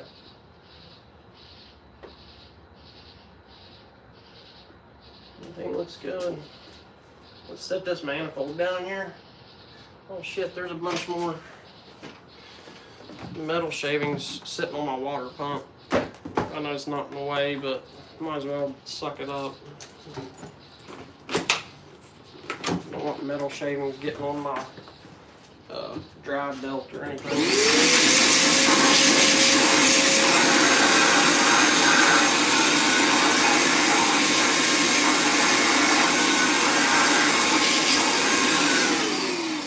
If y'all were in here when I said it before, but there's a guy in one of the Facebook groups that lives really close to me, and he's got an 86 notchback that he wants to do a coyote swap on, and he messaged me and was like, you know, asking questions about the swap and stuff, and I was like, yeah man, you know, it's not that bad, you know, I did mine in a month. And he was like, shit, you want to do mine? I was like, I will. And he was like, how much? And I was like, I tell you what, I'll get content out of it, so pay me enough to get me a TKX and all the stuff I need. You know, the drive shaft space to the TKX, the trans mount, a 20x6 spline, clutch, and a new flywheel. It's like a little under $5 grand. I was like, you do that, and I'll throw the engine in it for you, because the suspension's done. I just need to drop the coyote in it and hook the control pack up. So, I mean, I've done it a few times now, so I could very easily do it.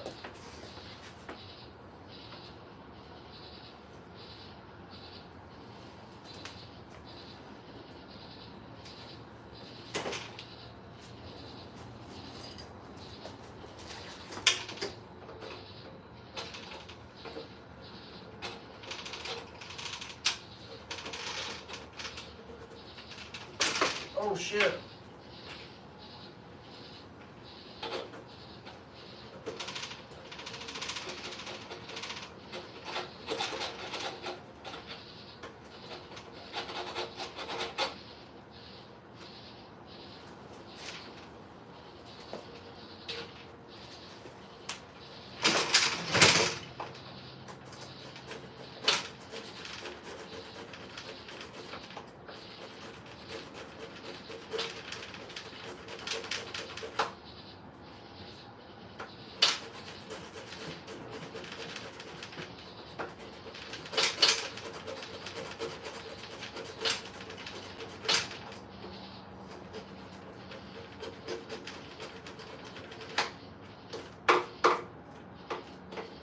There's a little lump with JB Weld there.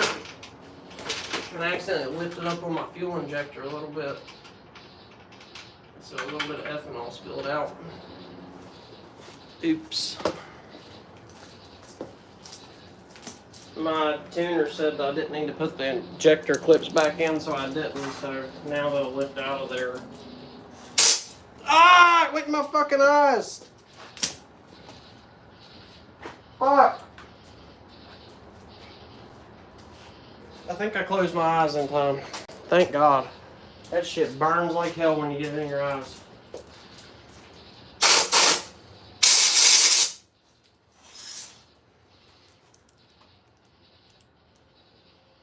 Thanks, bro. That means a lot when y'all say shit like that. For real. It means a lot, Mr. Moss. That's why I'm doing this shit.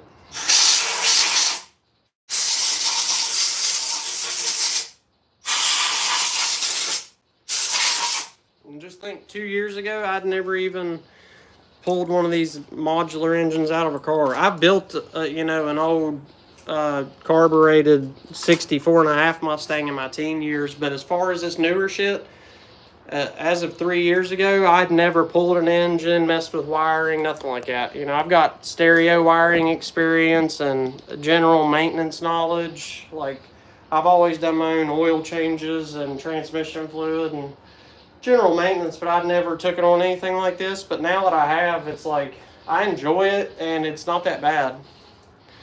Thanks, Tim. Y'all are the reason I do this shit. Even if there's only one or two of y'all that give a shit, it means the world to me that at least somebody cares enough to watch. I'm just trying to help people, you know, because at one point I didn't feel confident at all that I could do something like this, and like now that I've figured out how to do it, I feel like I, you know, should spread that knowledge, because anybody can do this, man. Anybody can have a badass coyote swap car if you just put your mind to it. And if you need advice, I'll give it to you, because I want to see y'all succeed too. And I tell you, man, a coyote in this chassis is a hoot, man. It is 500 horsepower in a 3,000 pound car. It is enough to hang with anything, any of the new shit. I've proven that. I guess I'm going to try to put this manifold down on here. We'll see how this goes.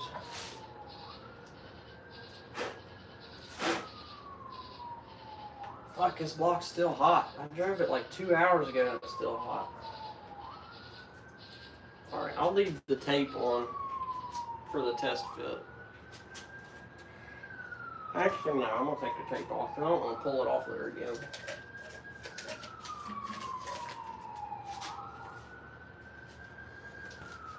Look, and what's it been? Like almost 2 hours? I had the manifold off of here. I had it sealed in the first 30 minutes, so that should show you how easy these coyotes are to work on.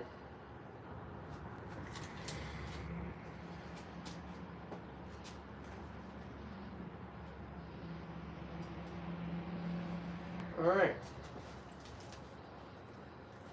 I need another zip tie. I'm going to hold that heater hose out of the way a little bit better.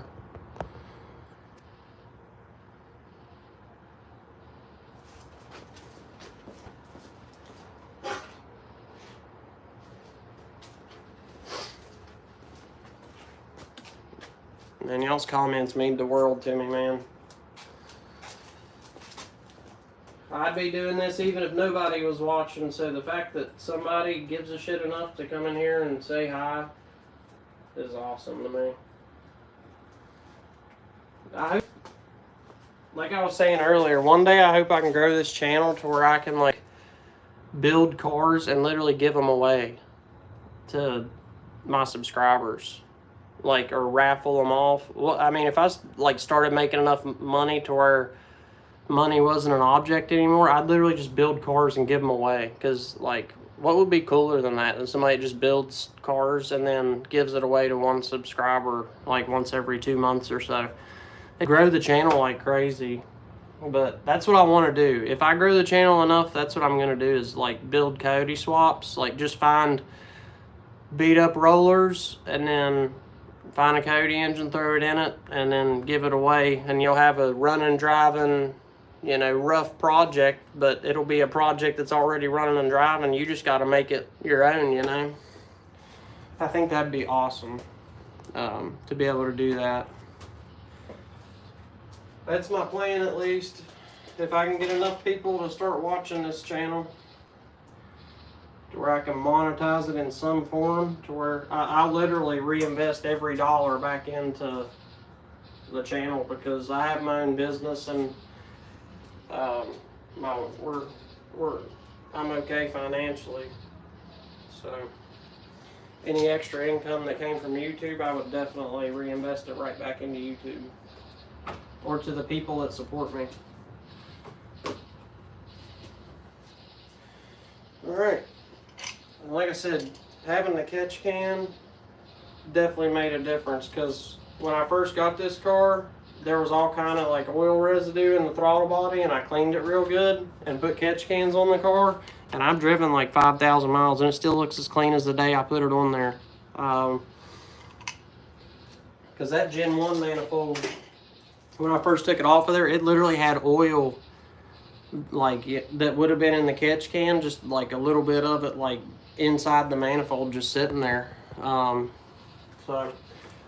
let's see if this manifold's gonna fit now. Honestly, if you do this in the future, if any of y'all do this Gen 3 manifold swap, I'd suggest just going ahead and buying the shortened water neck so you ain't gotta fuck with this. I would have bought it, but like I said, my tuner said that I didn't need it, so I didn't. But I kind of wish I did. Like, he told me I didn't need these MMR lockouts either, and I really didn't. I could have made this with just a piece of steel over there I have on the bench. I could have just cut it out and drilled some holes, but I thought just having those little MMR lockouts on there just make it that much cooler. They were only like 40 bucks or something. And I got this manifold on Father's Day for 440 bucks. And they're normally like 500, so got a really good deal on it. Let's see if I can get this fucker down in here. It's just so awkward. It's hard to get in there, right?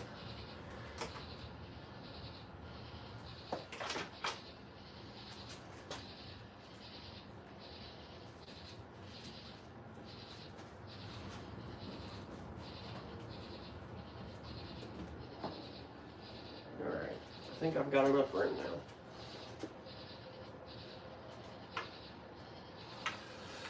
Oh!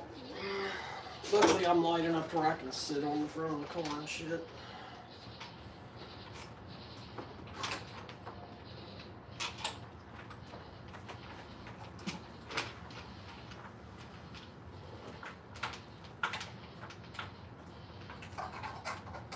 This will be so much easier if one of y'all would fucking drive over here and help me.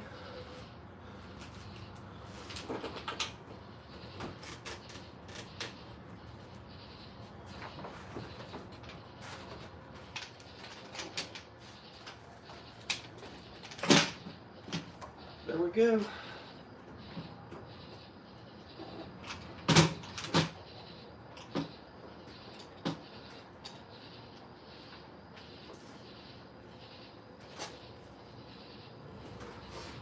I can't tell if it's clearing or not. I think it is though. I think I filed it enough.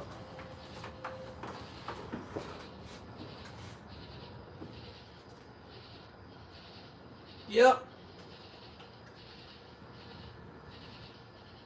That's perfect. I don't know how that manifold was on there before, because even with it grounded, it's still almost touching. That manifold was definitely leaking. There's no doubt about it, because right now it's...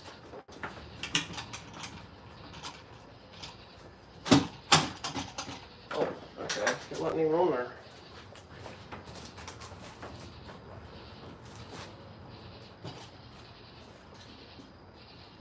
Now it is. Alright, now let's check it. Oh yeah. I got exactly one cunt hair of space in there now.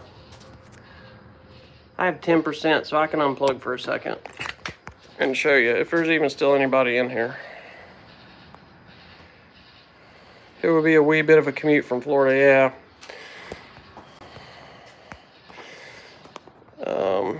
Can I turn the camera? Yeah, I can. Holy shit! I didn't know I could turn the camera. Yeah. So now, see that bolt? It clears that manifold by one cunt hair. That's all the space you need is just one cunt hair. And you're good.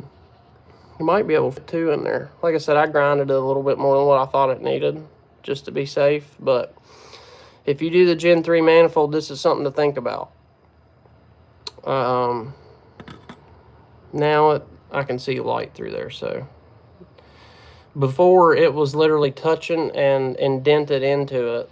So I think the car is going to run better now, too. Because I think this whole time cylinder one was running lean. I hope it didn't fuck nothing up.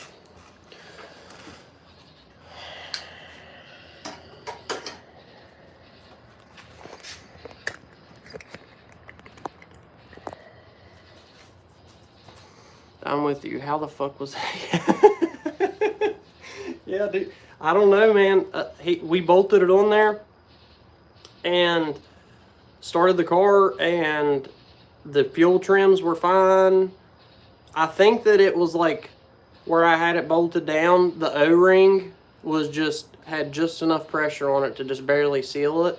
But the heat of where that manifold heat cycled a few times, where that bar was showing, it finally opened up and started leaking through that bar back behind the IMRC flap to where I just had, and then like, yeah, you see what I'm saying. It was like leaking through that bar behind the IMRC flap and then around the edges of the IMRC into the cylinder. So now it's actually seated. So I feel a lot better about it now. And the good thing about these manifolds, like the way that the bolts sit in them, they won't come out. Like you literally can't take the bolts out of the manifold. They stay with the manifold. So it makes it easier. You ain't gotta like set your bolts to the side and shit. Everything stays together with these. So, and like I told you before, the freaking torque specs on these are like easy enough to where a child could do it. It's like 89 inch-pounds. Even the fucking headers a child could do. It's like 18 foot-pounds to torque the headers. But what I do is like this speed ratchet that I have, it doesn't torque at all. But I've tested it, and when you just let it run it all the way down and bottom itself out, it torques to about 30 foot-pounds. And that's a good median number for just about anything that just needs to be snug but not too tight. So I usually will just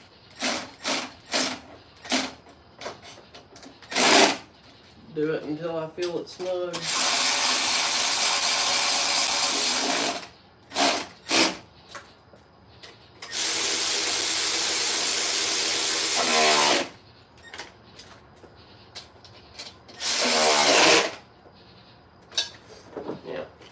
But my tuner did say that those manifold bolts will break easily. So with those, I am going to be a little bit more careful because they're only 8mm heads.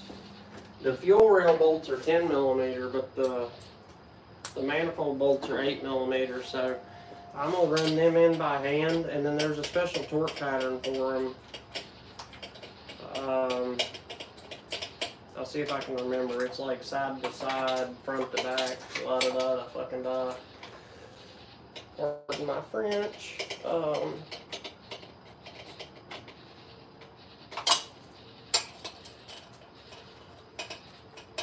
This went smoother than what I thought it was going to. And that JB weld cured quicker. Like just when I was sitting there shooting the shit with the three of y'all, that JB weld cured that quick. To where it was like rubbery to the touch, so it's enough to where I felt like it was good enough to put back on the car. I don't know how that manifold was seated though. That's crazy.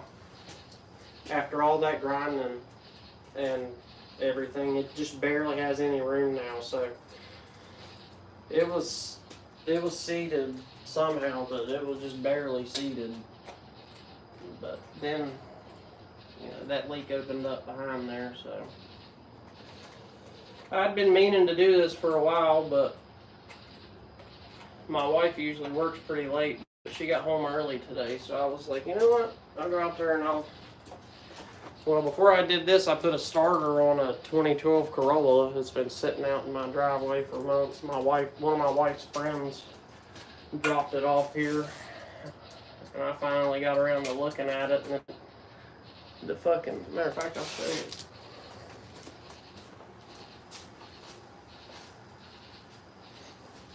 It wouldn't start, and I was like, well, it's probably the starter. Look at the ground strap on the starter of this fucking thing. It was like laying like that. And then I just touched it with my finger, and it just like started falling apart. So that's why her car wouldn't start.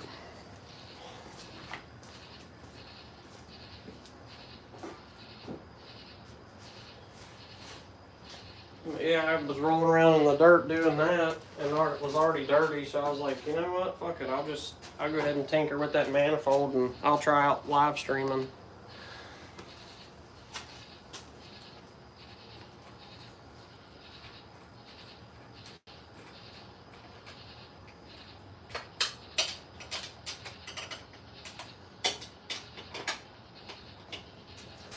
I'm gonna get my torque wrench and actually torque these to spec.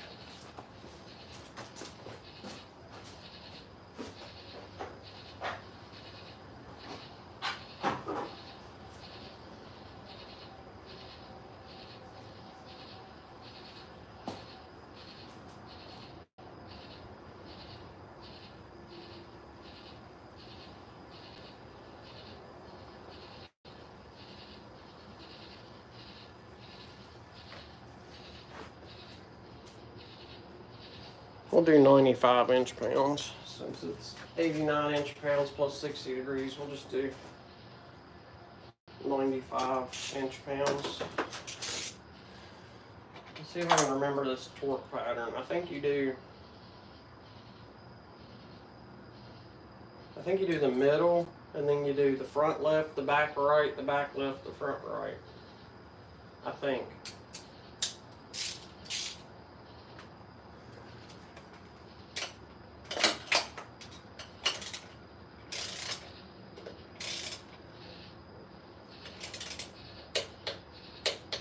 See, that doesn't feel like it's tight enough. And that's 95 inch-pounds. But supposedly these will break off really easy, so I'm gonna do what it says. After I turn it at 60 degrees, it feels like it's super tight.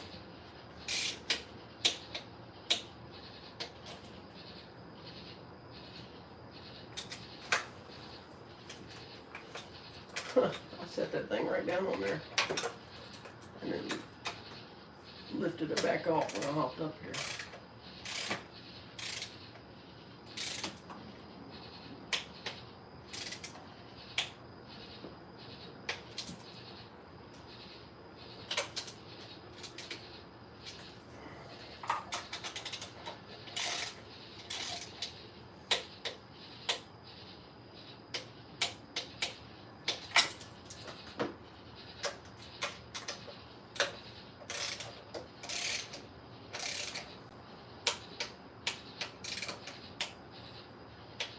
It's supposed to be 89 inch-pounds plus 60 degrees. I did 95 inch-pounds plus like 45 degrees. So I think that'll be close enough. They feel nice and snug. So now, oh wait, my phone, okay, it's on 6%, we're good.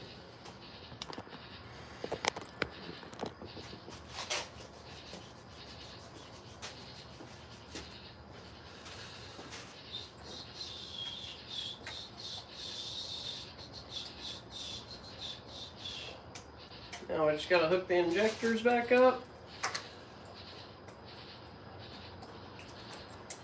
2,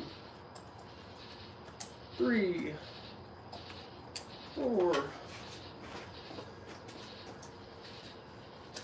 And then these zip ties are really cool. You can just push a button and take them right back off. Reusable zip ties.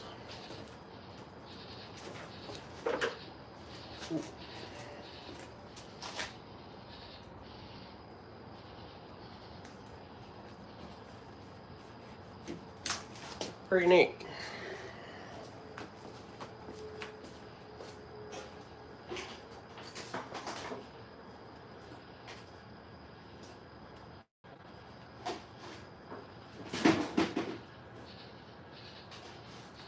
All right. Oh, fuck.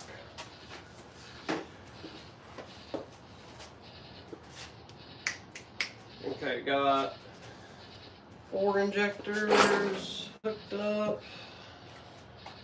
Now we'll do the last 4.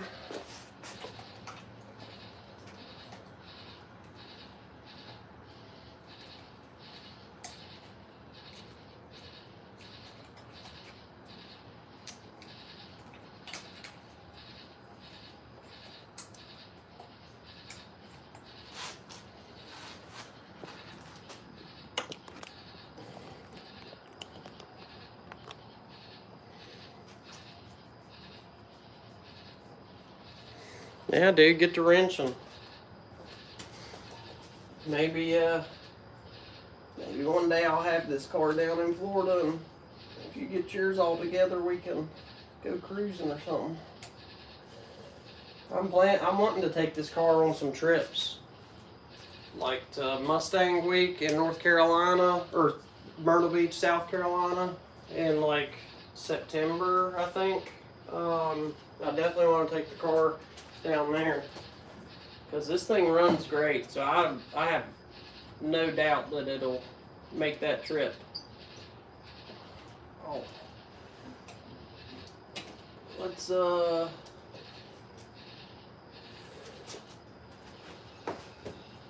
put these on before I forget.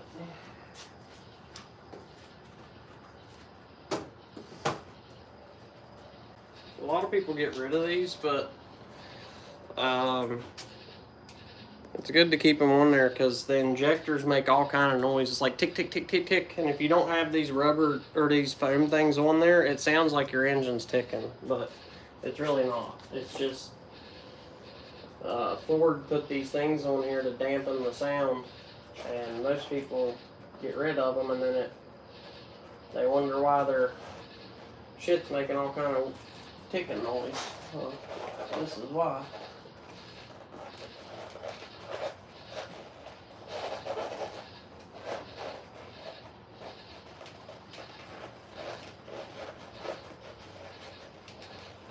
And it makes the perfect little spot for your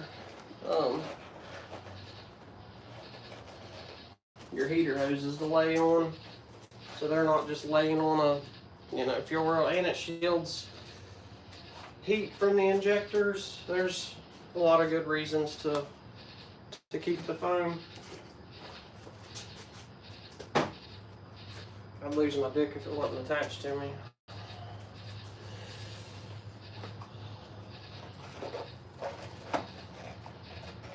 Yeah, that one goes on super easy. Why is this one such a bitch to get on? Okay.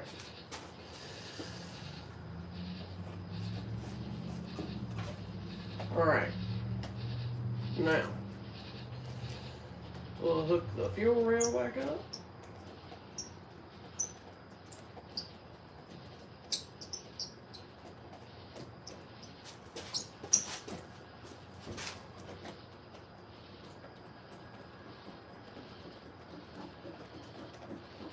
Like I said, if you got E85 in your area, don't even think about it. Just get E85. It makes the car so much better. It made me want to hold off on boost because I enjoy how it runs so much. If that tells you anything. I was ready to throw boost at this thing right off the bat, but after I felt how it ran with the E, I was like, whoa, this is cool. So I'm going to get a transmission in it and try to drag race it and dig race in Mexico with it while I can, because in the winter I'm definitely going to supercharge this thing.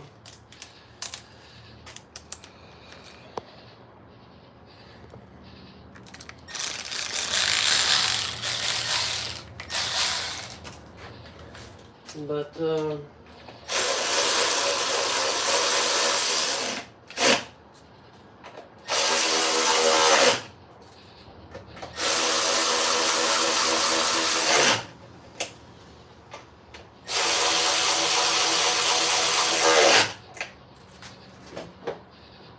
thanks for coming in here and hanging out. I'm pretty much finishing up with it now, so all I really got to do is just,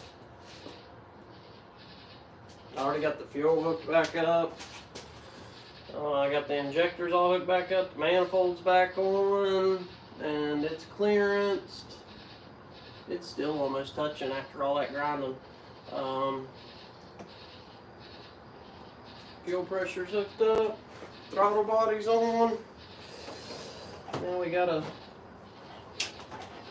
hook my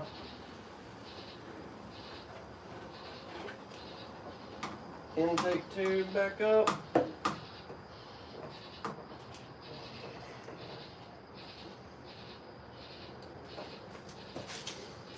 pretty much done. After I tighten this hose clamp, I just gotta hook up my oil catch can. There's one side. There's the other side. Done. I just gotta tighten this clamp.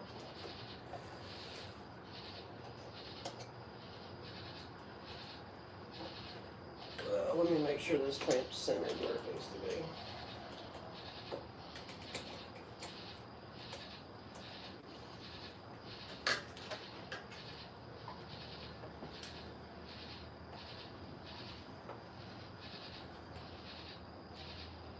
There we go.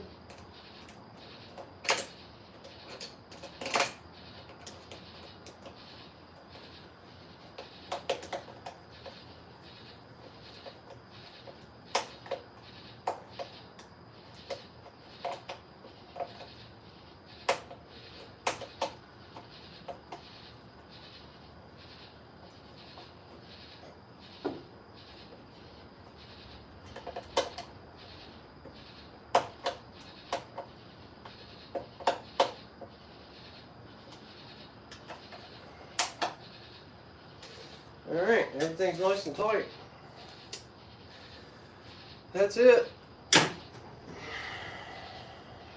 all she wrote. Everything's hooked up, so.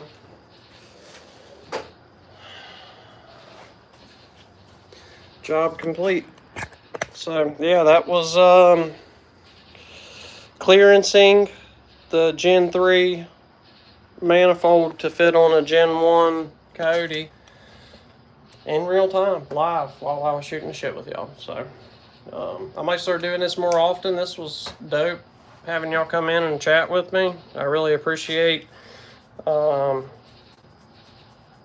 keeping me company, because it does get kind of boring wrenching on shit alone. So it was nice having all y'all come in and say hi. So yeah, that's how you clearance the Gen 3 manifold to fit on a Gen 1. If you don't want to buy the shortened water neck and all the extra bullshit, you can just grind on the plastic and then grind on that bolt at like a 45-degree angle, and then it'll sit right down on there. So yeah, I could have knocked it out in about 45 minutes, but you know, shooting the shit made it that much more fun. So yeah, like, comment, subscribe to the channel. Appreciate it, guys. Peace.